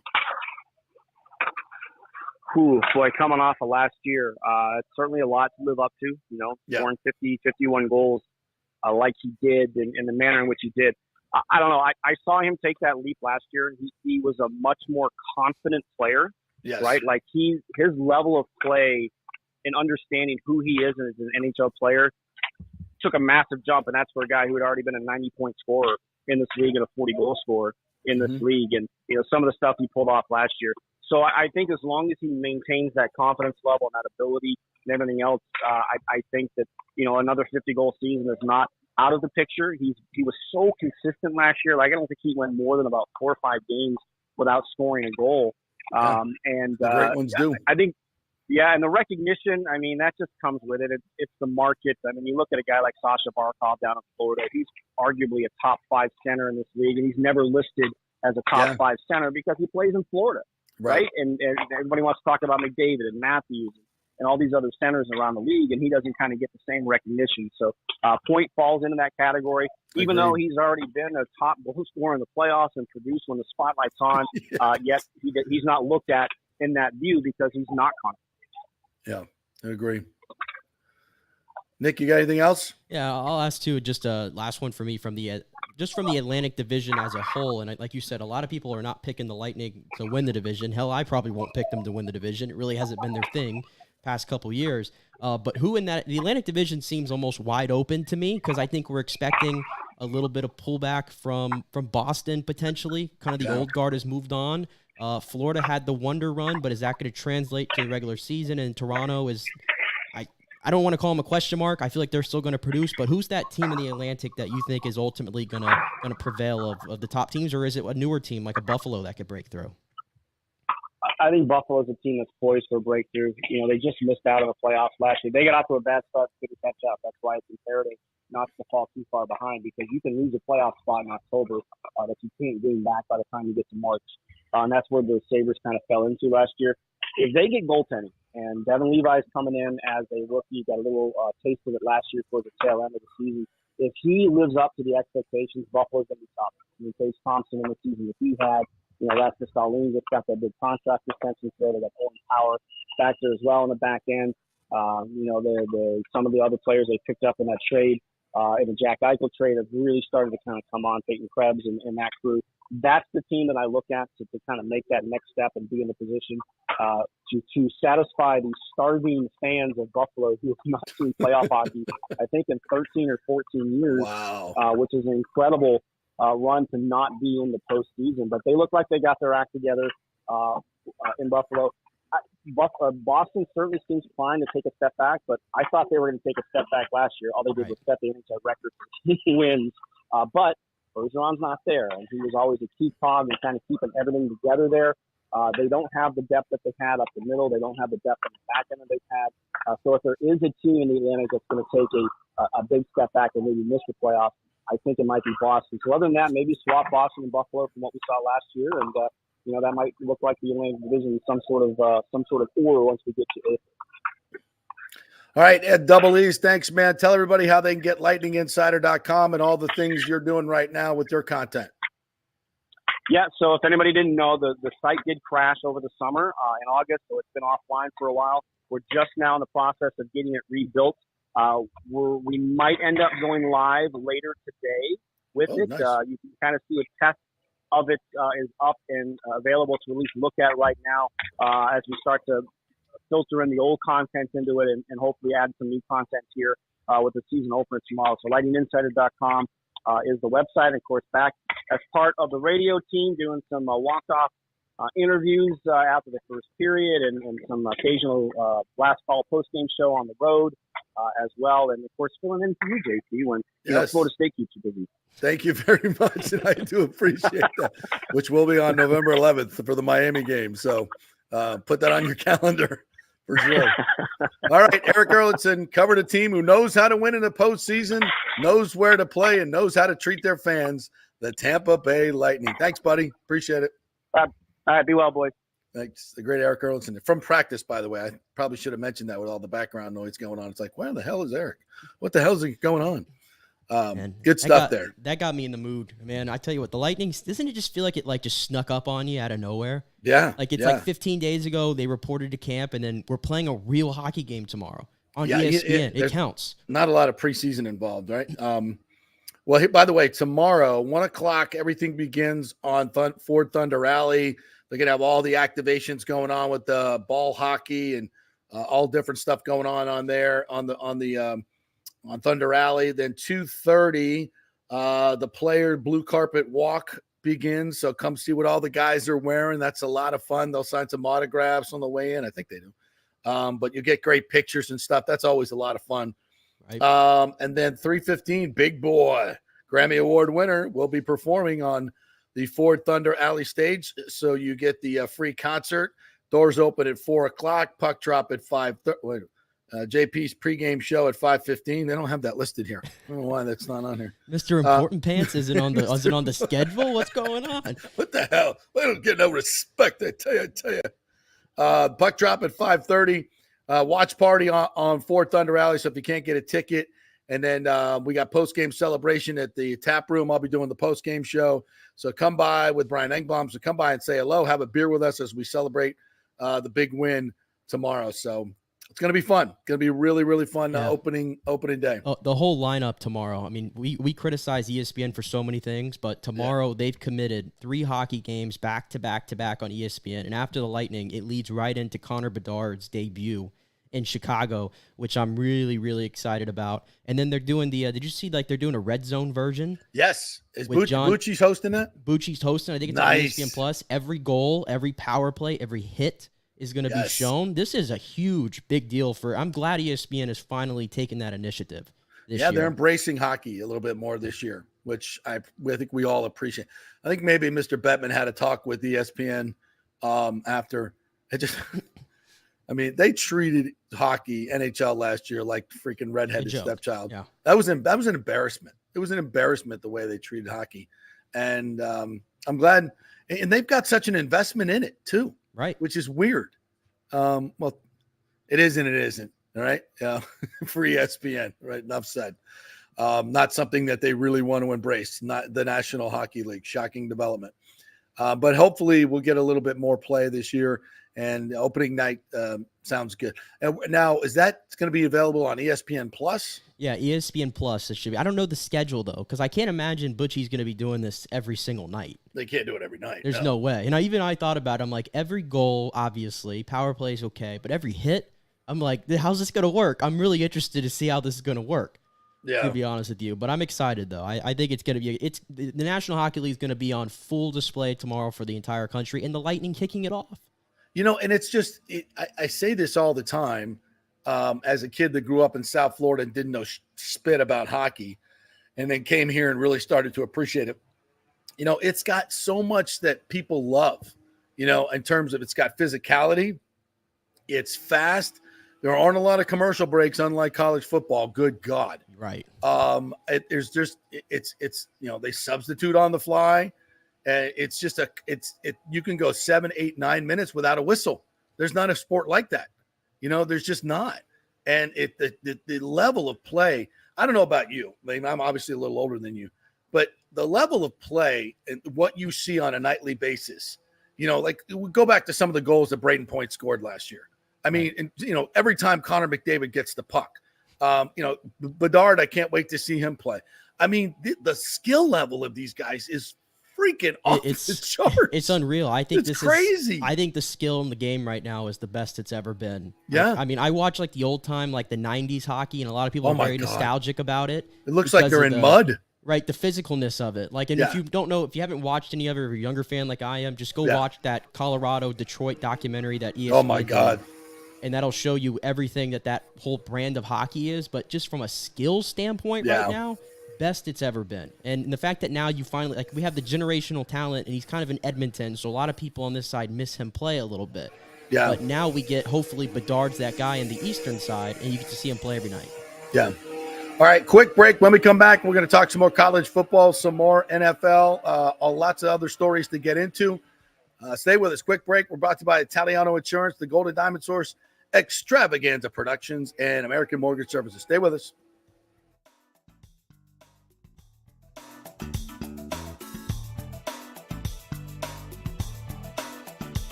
Guy did it again. A listener heard his ad, was going to another big bank, but called Scott Fitzgerald at American Mortgage Services of Tampa, and Fitz saved him $618 on his monthly payment. Are you kidding me? Folks, that's big money. Rates are going up, they're going down, they're going all over the place. Scott will shop your loan and save you lender fees and get the best rates. Email him, scott@amstampa.com, or call 813-294-7595. That's Fitz, the mortgage guy. Lots of stuff going on right now, and these rates are going all over the place. You need somebody knowledgeable in the market that will work hard for you and get you the best deal. That's my man, Scott. He's done 3 loans for me, done thousands of loans for local folks here, works with a lot of the coaches and players in the area. He's the guy. 813-294-7595, or go to scott@amstampa.com. Have any old coins sitting around the house? Well, the Golden Diamond Source will purchase a variety of different types of coins and bullion. Their gold buying program includes sterling silver, silver, platinum, and watches. They also accept unusual pieces that other jewelry stores do not, such as gold bars and sterling silver flatware. The list of items they do accept is far more extensive than those they don't, so check it out. While you're there, you can check out the largest collection of any family-owned jewelry store in the country, especially with summer coming to an end. The holidays are right around the corner. Never too early to start your holiday shopping, especially if you're planning on getting engaged or have any birthdays or anniversaries coming up. Come on in and find out what buying jewelry should be like with an expert staff of gold and diamond jewelry enthusiasts. And the best part, they treat you like family. And if you're worrying about price, don't. The Golden Diamond Source has something for everyone's budget. They even have a layaway. If you stop in and get your favorite piece now, you can have it paid off by Christmas. Plus, you can even finance your purchase with 0% interest for up to 5 years, and you can get a $5,000 diamond for only $83 a month. It's the greatest folks in the world, Julie and Steve Weintraub, the Golden Diamond Source, 3800 Olmerton Road, always online at thegoldendiamondsource.com. JP here for my good friends at Italiano Insurance, and they did it again. Once again, Italiano Insurance stepping up with the best customer service. I was in a bind. My old insurance company, my auto insurance, jacked up my rates, so I called Charity at Italiano Insurance, and she stayed till 9:30 at night until she got my insurance done. And guess what? She searched all these companies for me. I didn't do the work. She did. Saved me $1,000 on my annual premium. $1,000, folks. That's real money. And that's what you get at Italiano Insurance. Great customer service. And here's another note for you, by the way, with hurricane season up. 40% of people in Florida are underinsured. That means if you have something happen during a hurricane and you need replacement costs, you're going to get 40% less than you deserve. Can't let that happen. Call the folks at Italiano Insurance and get them to help you out in both those regards. They will save you money and keep you insured properly. That's 813-877-7799. Great folks in the community, been doing it for over 60 years. Italiano Insurance, 813-877-7799. Pure sports. JP is back on. Welcome back. FanStream Sports. All right, welcome back to the JP Peterson Show, brought to you by the great folks at Italiano Insurance. Get your insurance checkup there. Give them a call, 813-877-7799 for your property insurance or your auto insurance. They could save you tons of money, and you will actually talk to a human. Great customer service at Italiano Insurance. Just give them a call, 813-877-7799. Tell them JP sent you, and let them shop around your auto, your property insurance, any other insurances you have, your business insurance. That's another big one. And you got to have business insurance, even if you got a little side hustle going on. Make sure you're insured. Doesn't cost a whole lot. And if you have a bigger company, shop it around. They could save you tons and tons of money. 813-877-7799. Let's get to some of our comments here, if I can, Nick, from this morning. RJ Martin, good morning to you. I cannot be happier by the way the Rangers handled the Orioles this weekend. All these Oriole fans got really quiet and quick after all the shit talk last week. Well, the Rays deserved it, number one. But, yeah, it's interesting that these teams that took a little bit of time off weren't as sharp. But I see a lot of people saying, oh, we need to change the playoff format. I don't know, man. You get some rest. Just come out and play. I got to be honest, though. I'm rooting for the Orioles. I'm not going to lie. I know I'm not supposed to. What the hell? I know I'm not supposed to, but, I was rooting for the Orioles. I can't help it. They're in the AL East. I think Rays fans would be really hurt if the Orioles did some damage in the postseason because they tanked for all those years, and then their first crack at it, if they were to pull something off, I think that's where Rays fans would be upset. Yeah.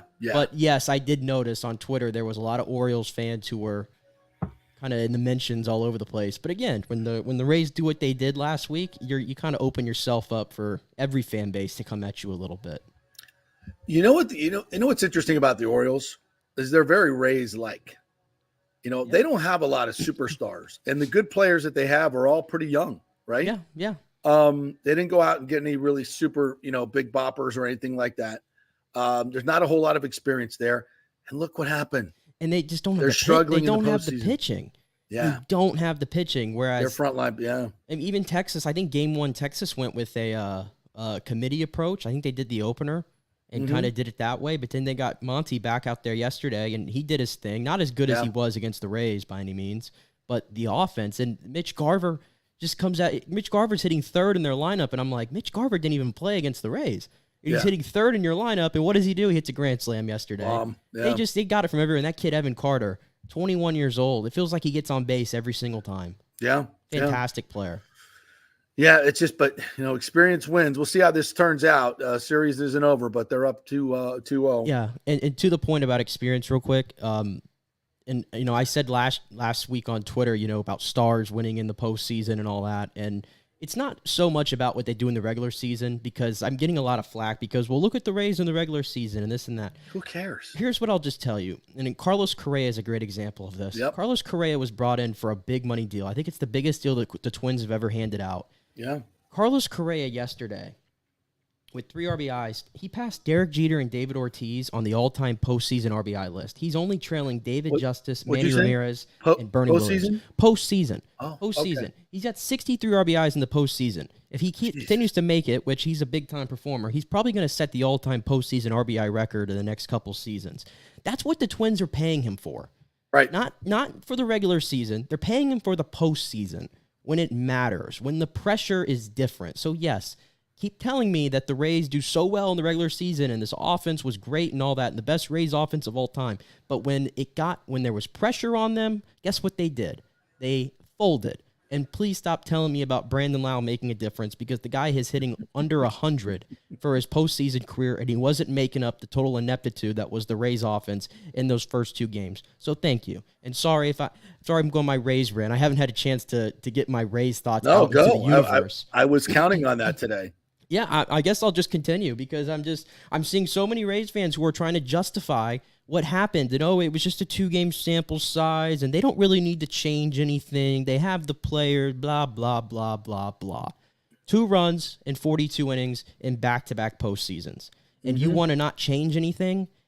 GTFO. Please, respectfully. It ain't happening. The current core the Rays have constructed is not winning anything of note in October. Get that through your head. And raise the expectations, people, because here's what I'll tell you. I was going to use the Yankees as this example, but under Cashman, they're sleepwalking, so I'm going to move them out of the equation. Right. If the Red Sox or the Dodgers or the Braves won 100 games and then scored 2 runs in 2 postseason games and were out just like that, heads would roll. And changes would be made. Well, look what Chaim Bloom. What happened with Chaim Bloom. Stop acting like the little child of Major League Baseball. Stop having this little small market mentality. This is not a small market. Stop saying that. Stop being content with just getting to the postseason. I want to win a World Series, and that's why I'm very passionate about the way that I think that this team needs to change things up a little bit. Not saying you got to go radical, because I think they have some really good core pieces in this lineup. And especially next year, if you get a full year of Junior Caminero, we'll see what happens with Wander Franco. There's some good things here still with this Rays team, but you've got to supplement that with players who can get it done when the pressure is there. End of story. Amen, brother. Amen, brother. Remember when the Rays and fans got all giddy about, we signed Zach Eflin, 3 years, $40 million, the biggest free agent contract in history. Carlos Correa, 6 years, $200 million. That's Minnesota, okay? Which, again, build a new ballpark in the middle of your city, get more revenue, pack your ballpark like they do in the postseason. You can afford postseason players. That's the formula. It's the formula. You can go on every team, by the way. You're not paying. Trey Turner did not have the greatest season for the Phillies, but guess what? He's doing his thing in the postseason. Bryce Harper, same thing. He's doing his thing in the postseason. That's when it counts. When it counts. Not the regular season. The game is different. The game is different. The pressure is different. And the Rays have shown you for 3 straight postseasons that they're not that team. 4-14 in the postseason, their last 18 games. 1 run in 44 innings. They've lost 7 straight games. You can sit there and say all you want. They're doing great. They're playing great. They're winning division titles. They're getting into the postseason. Tired of hanging wild card banners. Nobody else does that, by the way. Yeah, this is the most fruitful time in the history of the franchise. And it'll be a damn shame if they can't get back to the World Series under a full season. Not the 60 game, not trying to take anything away from the 60 game season, because everybody had to do it, but that was the best team the Rays had assembled. And what did they have? They had a nice young nucleus of a core that was coming up, and they also had veterans. And if there's one thing the Rays need to do, they got to go out there and get some veteran leadership. That's clearly lacking on this team. You all laugh at me because I keep clamoring for Evan Longoria. How's he doing in Arizona? How's he doing for that ball club? He seems to be doing pretty good to me, JP. He made a couple of huge plays. Yeah, and he's hitting. He was part of the entire lineup that killed Clayton Kershaw in Game 1 the other night in Los Angeles. I mean, that's what I'm saying. It's like, I understand he's not as good as he used to be, but you need some veterans in there. And they had none of that this year. You've got to mix that up. That's all I'm asking for. Just give me some veterans who have been there. We always use the Cliff Floyd as the example. Charlie Morton was that guy on the 2020 team. That's what they need, and they lack that this year. And who else came up big? 34-year-old Tommy Pham. Right. They went out there and they supplemented a veteran. Then they have the young star, Corbin Carroll, who's doing his thing. It's a mix. It's a mixture of all that. I believe that you need to win a World Series. I agree. And I'm not here to say the Diamondbacks are going to win the World Series because I don't think they have enough experienced players either. But but they had a better shot than the Rays did based on what they assembled. Yeah, you look at the Atlanta Braves payroll and who they went out and got, guys that were talked about in terms of coming to the Rays, right? Matt Olson, they're paying him $21 million. And Ronald Acuna Jr. gets $17 million. Marcell Ozuna, $16 million. Austin Riley, $15 million. Max Fried, $13.5. He's in his arbitration 3, by the way. Travis d'Arnaud, by the way. So there's, and of course they went and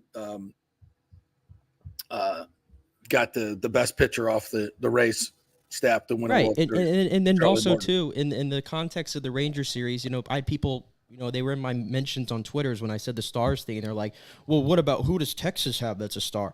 They paid $500 million combined to get Corey Seager and Marcus Semien, 2 top 15 players in baseball. Corey Seager's a guy that's won a World Series MVP. Yeah. Okay. And Max Scherzer, by the way, is coming. He's coming. Right.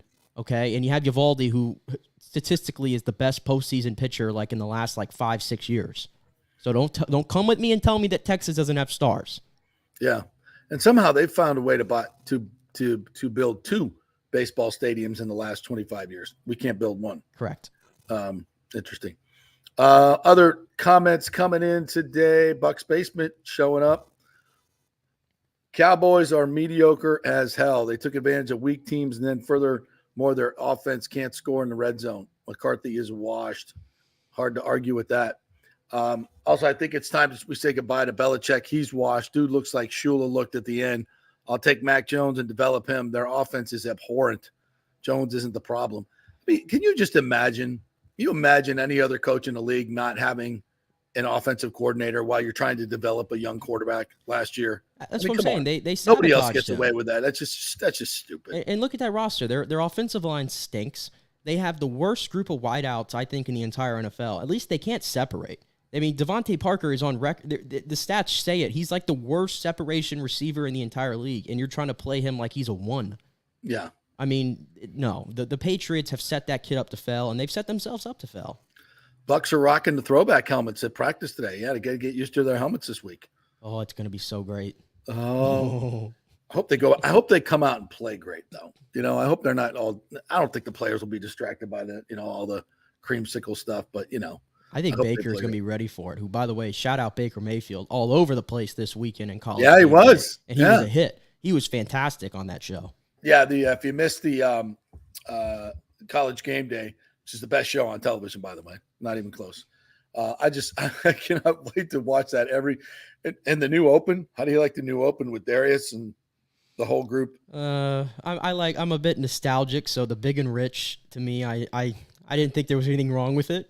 Personally, you got to update it every College Game Day. The only thing that's bothered me with College Game Day is they're starting the whole thing that's going on with Washington State and McAfee get involved. I don't like that. It's always been a show for the fans. Well, he's openly going after Washington State fans because they were unhappy about the comment that was made a couple weeks ago, where it was the Nobody Cares About Us Bowl or something between Washington State and Oregon State. And now McAfee's going after Washington State. And remember, that Washington State flag flies every single Saturday. That's and now you're kind of spitting in their face a little bit. So I don't like that from College Game Day. I think I'm just going to be upfront as I can. I'm completely over Pat McAfee. He's being shoved down my throat just a little too much right now. Yeah, I'm just complete. And this is the thing. McAfee was an acquired taste. Okay. It was different because they dropped F-bombs and there's all different stuff. And now it just feels I can't look at the tank tops, the gold watch, it's too all much. This. Come on. It's enough. It's way too much. Now we got the McAfee sideline pass. Right. I mean, in Saturday in general and everything that I watch, he was everywhere. College Game Day, he's on there. The Texas-Oklahoma game, he's on there doing his bit with Matthew McConaughey. And listen, there's some funny parts of it. I love Matthew McConaughey, obviously. And then after that, like I turned on, in my world, wrestling, I turned on the pay-per-view that night, and Pat McAfee shows up because it's in Indianapolis.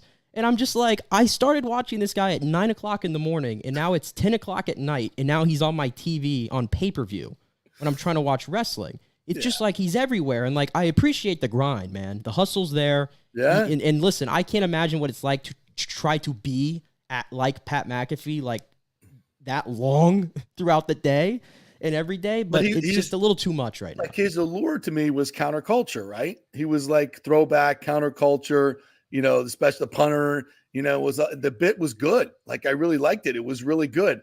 Now it just seems like you were the counterculture. Now you've gone mainstream. You completely sold out, and it just doesn't work. It doesn't click for me. It's kind of like it's kind of like music, like, and I do this all the time. Yeah, like, right. When you try to find the band becomes super popular, they're not good anymore, right? Like, and I'm guilty of that. Like I started listening to Luke Combs in 2016. In 2016, hardly anybody knew who Luke Combs was. That's right. Now he's the biggest superstar in country music, and guess what? I don't really listen to him anymore because I feel like his music changed. Yeah. Yeah, no, it's absolutely 100. That is a great analogy. Absolutely perfect. When and not that, the person changed, although McAfee seems to, a little bit of a sellout there, but it's just not the same. It's just, and not, I don't think Luke Combs is trying to be different. I'm not trying, but you just get treated different. You're shown different. And then the alts allure just doesn't play anymore when you're the biggest superstar out there. I've seen an interview with BJ Upton where he bluntly said this year the team was good, but it's not like the team he had when we went to the World Series. Turns out he was right.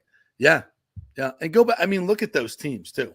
There was a great mix of experience and good young players. And those guys had been there and kind of done it before. So they played loose too. I've heard that word come around a lot where like, you play loose. Like you watch the Phillies, like it looks like they're playing very loose in the postseason, right? Because those guys aren't scared of the pressure. The Rays look like they're gripping the bat a little too hard. Everything just looks very difficult for them. And I think that's why you have a lot of the errors that you saw during that series and a lot of them just not coming up in big moments. Yeah. Yeah. I totally agree. And that's inexperience. That's inexperience. And that's why, the Rays in this iteration, to me, Brandon Lau in the postseason. Would you consider moving on from him? Because not for a talent standpoint, but just he can't stay healthy. The injuries are starting to rattle up now. He's not a spring chicken anymore. He's on a really affordable deal. I know the Rays like that about him, but I have to think if they floated him out to the trade market, he's not going anywhere. If they floated him out to the trade market, I truly believe the Rays could get a pretty good deal for him because I think the rest of the league thinks highly about him. It all depends on what you get back. And, I'm starting again, I know it sounds like a broken record, but I think, I think this carpet has a lot to do with the injuries, especially the leg injuries that our players get, and it's unlike the surface that other teams play on.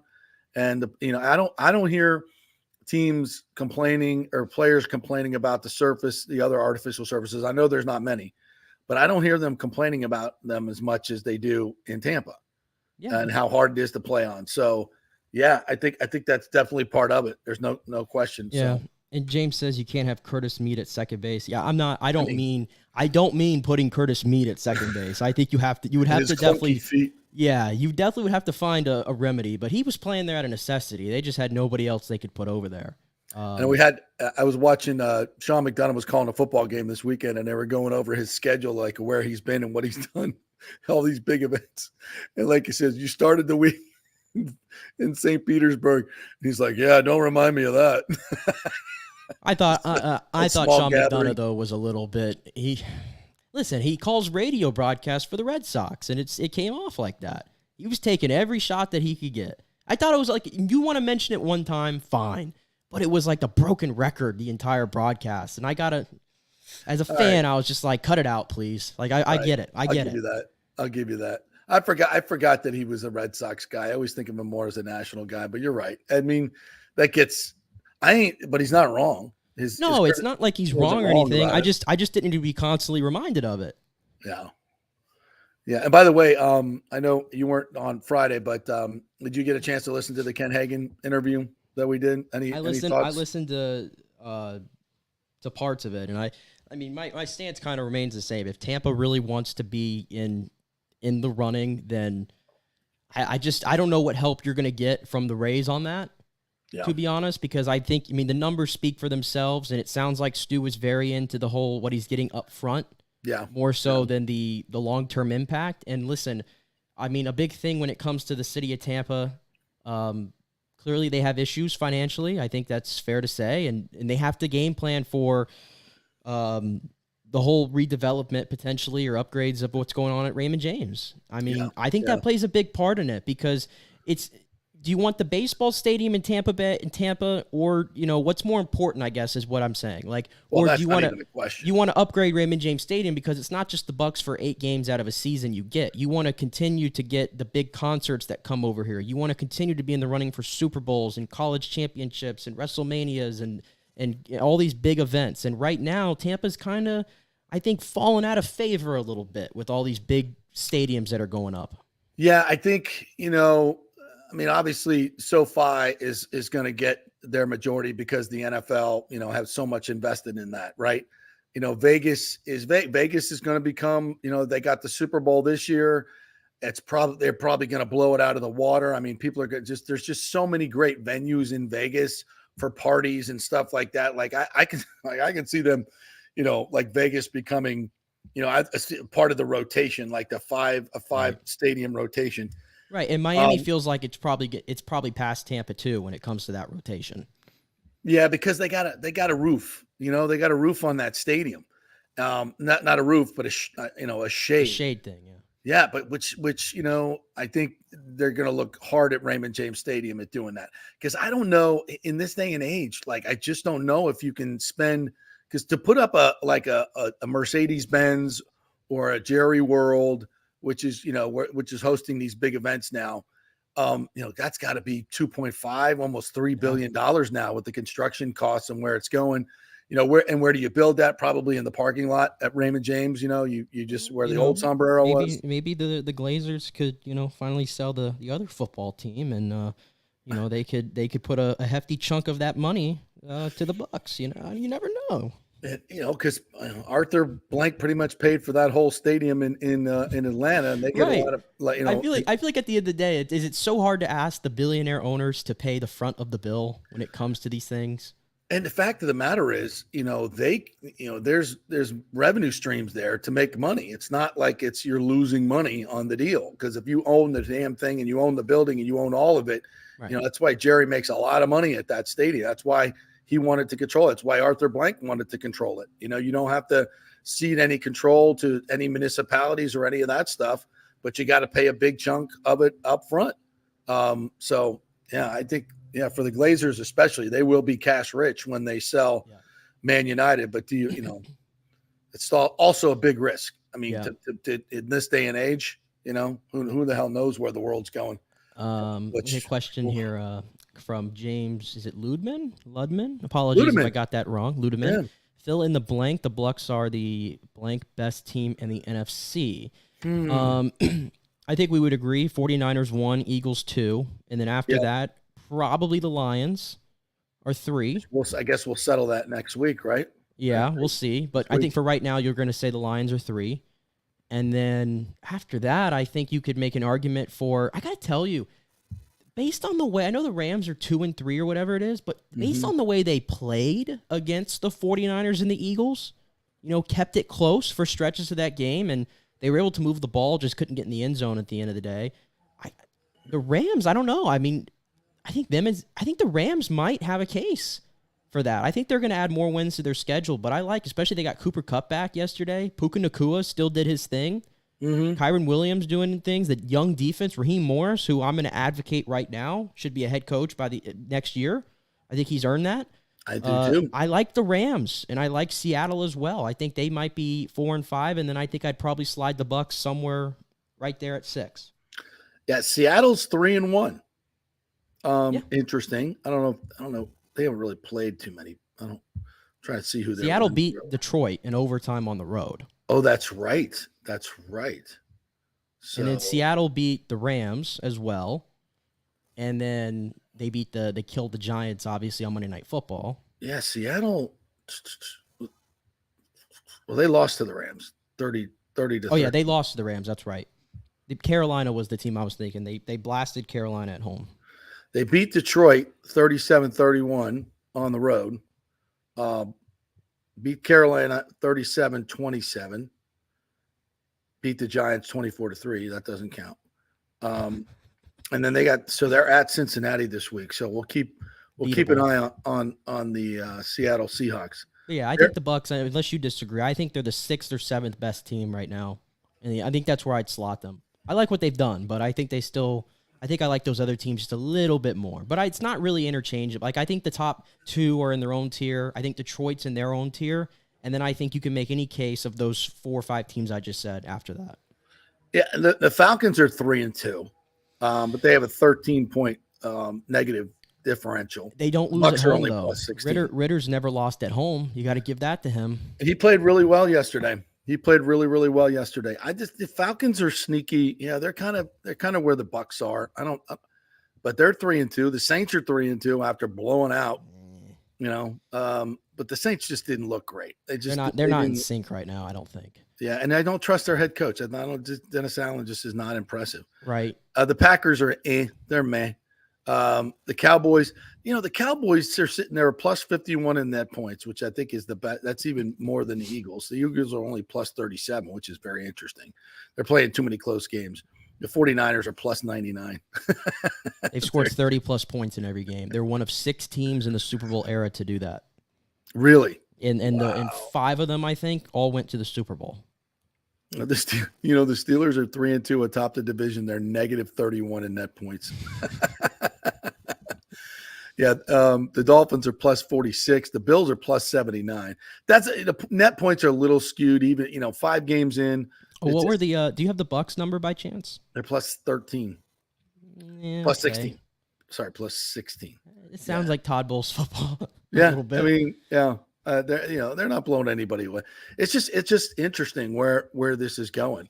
And I think the Eagles are way more quarterback dependent than the 49ers are. Not that, after we said so many great things about Brock Purdy. If Brock Purdy were to go down, I still think San Francisco with Sam Darnold might be a pretty damn good football team. They can win in every way possible. Yeah, they have that luxury because of all the players they have and the coach and all that. So I don't know. They're to me, when I watch them play, though, they play like it's, I don't know, I'm trying to find the right words to describe the way they play. Like, I guess beautiful, for lack of a better term. It seems like beautiful football is what the Niners play. Whereas the Eagles, brutally beautiful. Right. Whereas the Eagles, I feel like they wear you down. Like, there's a stat last year. I think every team that played the Eagles last year, the next week, none of them won a game. Yeah. Yeah. I think it's the same for the 49ers too. Right. Yeah. The Chiefs are 4-1, but I don't think they've looked great. At this AFC South, the Jags, the Chiefs. The AFC South, the Jags win yesterday. They're 3-2. They got to play every game in London. Yeah, the Colts are 3-2. I mean, the Colts are 3-2. Who had that? Like, the Ravens are 3-2 and should have won yesterday. They haven't looked impressive though. Yeah. The Dolphins are 4-1. But I still think they're fool's gold. I still think they're fool's gold. They're fast. They can score points. I'm not impressed with their defense. And Buffalo stifled. Buffalo now they've lost Tre'Davious White. They lost Matt Milano. That's huge. Von Miller just got back. Yeah. Although he left the game early, by the way, against Jacksonville. Let's keep that in mind. So I don't know. Buffalo might not have the players anymore defensively, but at least when they were at full strength against Miami, they shut them down. Yeah. Yeah. So, I mean, there's a lot to be decided in the NFL, folks. And the thing about the Bucs is, and we'll after break, we'll get into this a little bit more. I still think their best football is ahead of them. I really do. Kalijah Kancey hasn't played. Hopefully he can get back and play this week. And I think that adds a lot to their defense, and their defense is pretty damn good as it is. If they can get their corners healthy and play at the same time, and Zion McCollum has really showed well. Yeah, I was going to say, though, D. Delaney, too. I saw the number. Love D. Delaney. When guys are targeting D. Delaney, he's got the lowest, I think, passer rating against a corner in the entire NFL this year. Yeah, when quarterbacks throw his way. That's crazy, right? So I still think their best football is ahead of them. Offensively, I think they can get a lot better than they've been, and they can get a little bit more varied. Get Kate Otten into it, get their running game better. I think they got a chance to be a pretty decent football team. I think they're going to win. I still think the Saints will have something to say about it. They're a good football team, but I think right now you're looking at the Saints and saying they're still a good football team. They're not terrible. Well, maybe they're the Falcons are bad, and the Bucs are 3-1. The Panthers suck, but everybody said the NFC South was going to be awful across the board. And look what's going on. They're holding up okay. I mean, they got 3 teams with winning records. Right, they might be what division is better than them in the NFC West is the best division in football, especially since Arizona is playing every team tough. Mm-hmm. But the NFC South has a case for being the second best division in football, or not football, but in the NFC. I'm just seeing if I'm correct. The the NFC South is the only division with 3 teams with winning records. How about that? There you go. How about that? We'll look at the schedules, but how about that? That's just this crazy freaking league, man. The no freaking logic league. That's what it is. All right, let's do a quick break. I'm going to come back. I'm going to hit a couple more NFL notes, a couple of college football notes as well. We didn't talk about USF. Want to get in them as they lose to UAB. The defense has been pretty good this year, but not this week. So we'll talk some USF, maybe get some UCF in there, and a couple other interesting stories that are out there. So stay with us. Quick break here on the JP Peterson Show.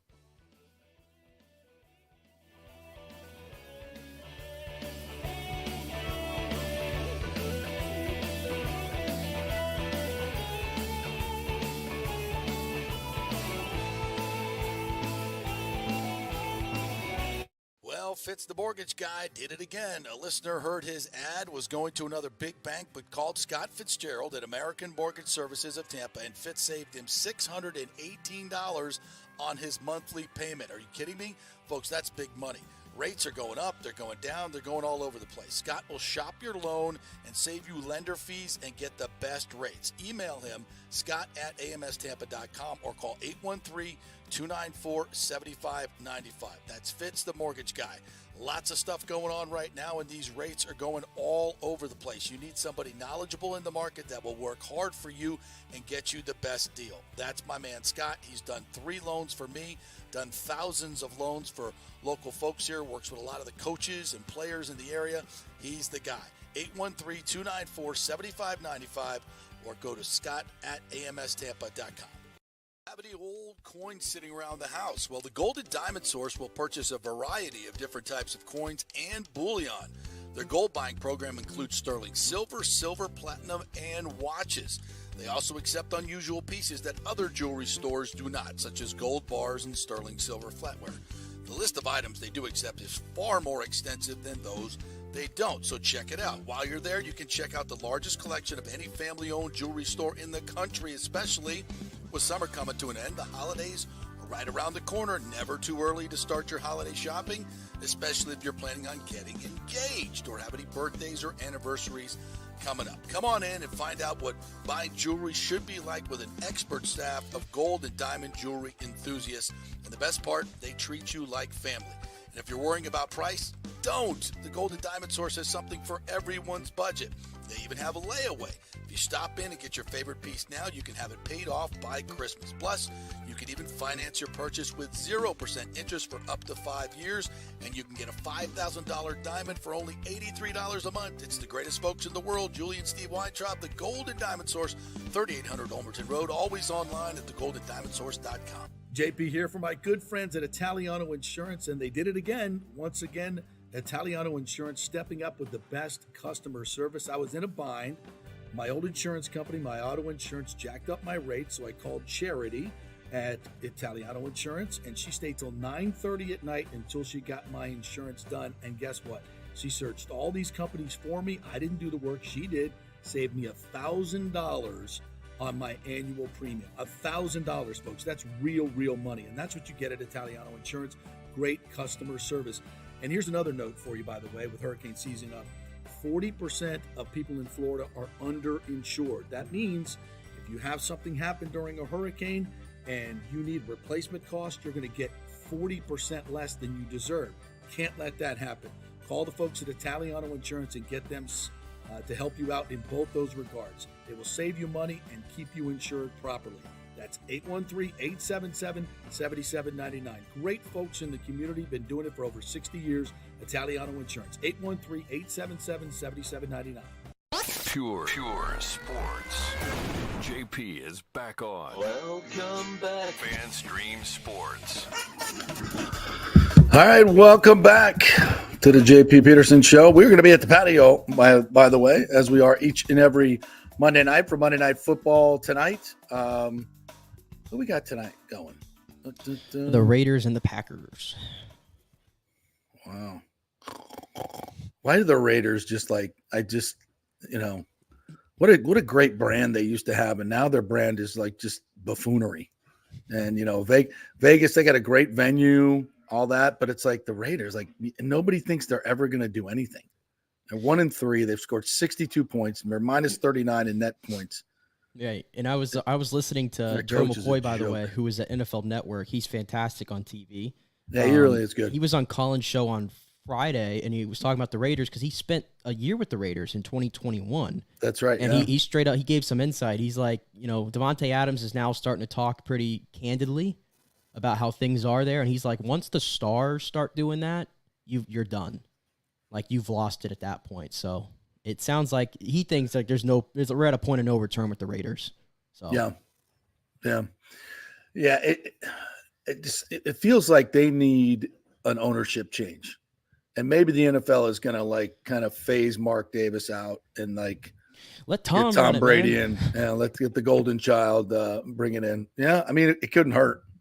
Certainly couldn't hurt because that guy just seems like he's a weirdo. Let's just be honest. Even yesterday, like the visual, like the Aces Liberty game yesterday in the finals, Tom and Mark Davis were sitting courtside next to each other, and it's a strange visual because you have Tom Brady, who's the most buttoned up, human out there, at least that I know of, and he's next to Mark Davis with that damn bowl cut, man. And it's just is he still wearing jumpsuits like his dad too? I think so. Yeah, it's just he's a weird cat.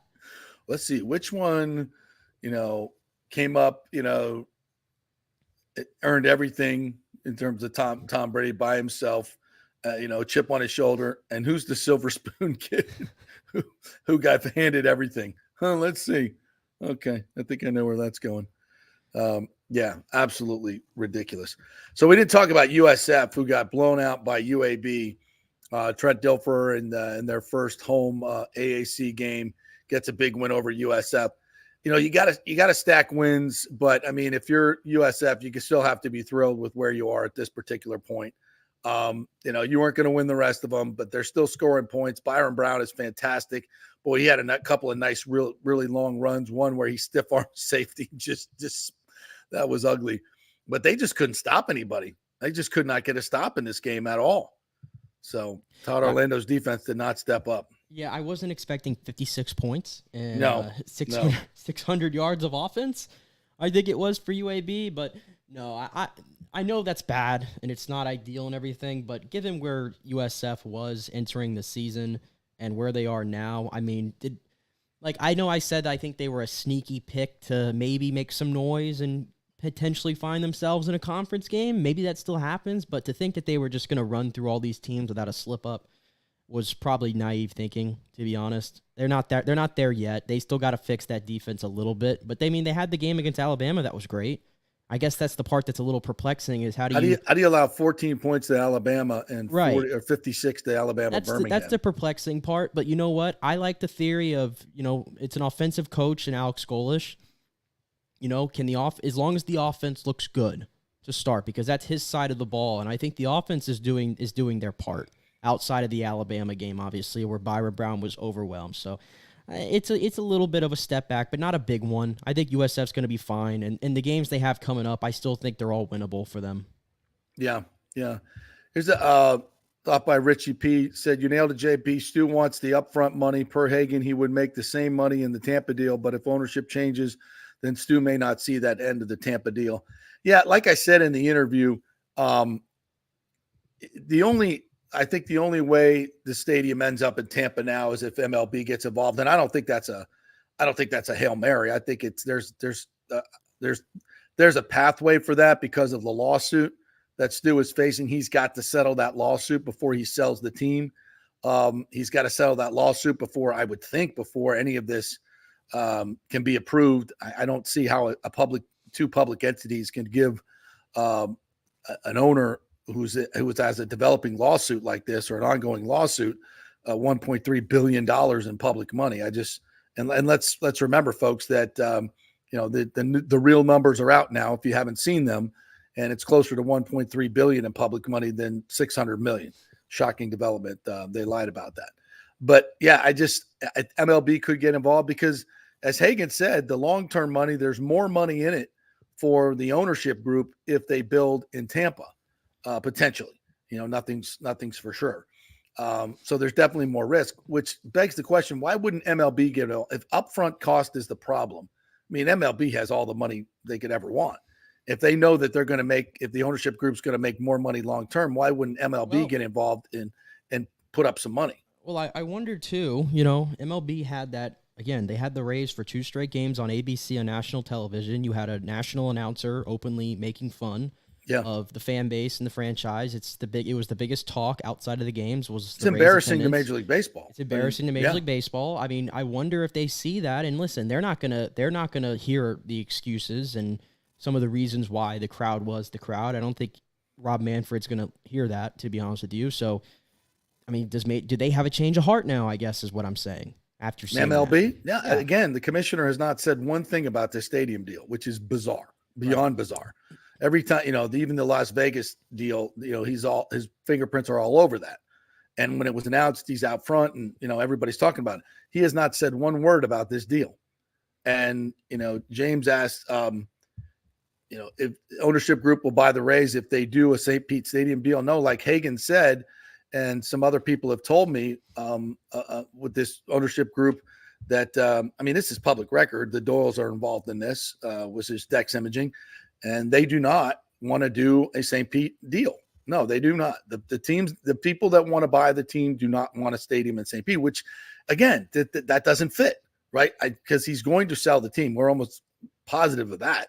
To the point, Ken Hagan said this, that their negotiator who deals with Major League Baseball and and Stu and the ownership group said he didn't know who he was negotiating with, whether it was Stu or the new ownership group. That's how far this purchase is along. And so if it's that far along, and the deal in St. Pete is far from done, they have a lot of details. Even the stuff that was released the other day that's not even a final document, a final financial document. It's an outline.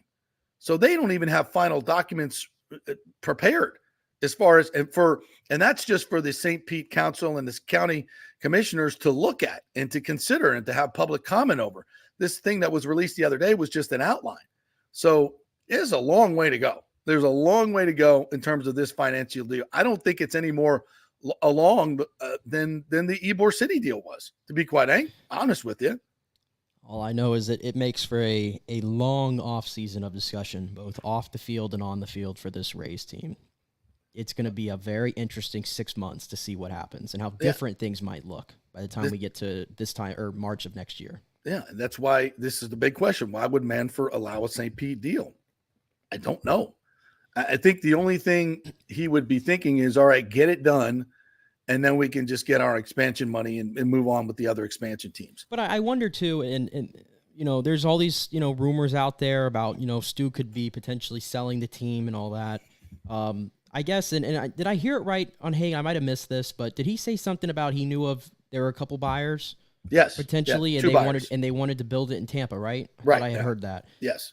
And I just find it interesting, like, I don't know if you can answer this, but so let's just say this thing happens in St. Pete and then he sells the team after. After this whole thing's agreed and there's actual shovel in the ground in St. Pete. So I don't know. I guess that just seems like an interesting business move to now just have a new owner inherit a new stadium that they didn't go through that process themselves. And what if they didn't want to be over there? Like, now does he have to sell to somebody who wants to have it in St. Pete? Like, I don't know. There's a lot of questions there, I think, in regards to a possible sell with this team. Yeah. Yeah, and I think, this could also be a bargaining chip to get the price up. If Stu's talking to, if the Doyles or whomever, right? And the team is valued at $1.2 billion by Forbes. Mm-hmm. Okay. I believe that was the latest valuation. So if you're going to get 1.9, maybe Stu is using this deal as a bargaining chip. Say, oh, listen, if you want to build in Tampa, you better pay what I'm asking now and get your own deal done. Okay. And this, because he's not, St. Pete has nothing. Like the Rays could get out of that deal in a heartbeat. If somebody bought the team today, they could look at them and say, yeah, we're out.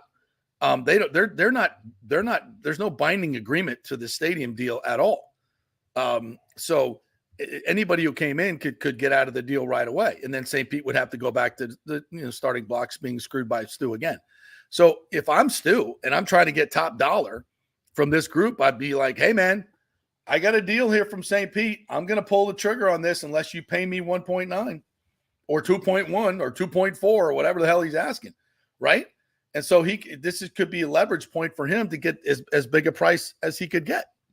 So, and again, this is what's weird about MLB not speaking about this at all, because we know two things. Well, we know a lot. MLB wants it in Tampa, right? MLB does not want to leave this market, right? So MLB is not a big fan of Stu Sternberg, Sister City, and everything else. And MLB has to approve any new stadium deal. So there's a lot of things that MLB just got embarrassed nationally on TV. So I don't think MLB sitting there going, oh yeah, we can't wait to get this deal done in St. Pete. Why? Why would they be happy about it? Why would the other owners be happy about it? And knowing that they're probably still going to have to write revenue sharing checks to the St. Pete franchise forever. Doesn't make any sense. Doesn't make any sense whatsoever. And remember, MLB has control for all the people like, oh, that whoever buys it's going to move the team. Well, MLB has to approve a move. And again, why would they approve a move to another city that they're considering for expansion? Now, if somebody came out of the blue and wanted to move it to, I don't know, Charlotte or someone, or I guess Charlotte's kind of in the expansion race, but maybe that was another market that we don't see coming. And MLB would be like, oh, but they still have a big hole in the 11th largest market, which they don't want. A lot of their TV contracts are tied to having a team in the top 25 markets. So like I said, a lot of question marks out there. We'll see where it goes. I think it's far from done. All right. Great job, Nick Geddes. Appreciate you. Appreciate Erik Erlendsson, Corey Long for joining us today. Please like and subscribe on our YouTube page, FanStream Sports, the JP Peterson Show.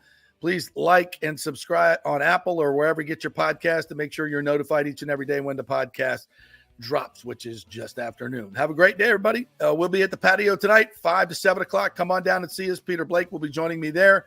We'll be talking all things football. We'll be talking some Lightning as well. Oh, and we've got 2 tickets to give away tonight. 2 tickets to the opener from the patio. So come on down. If you want to go to the Lightning opener, we'll have a nice little contest for you. Must be present to win. So come on down and we'll do a little contest. We'll see you then.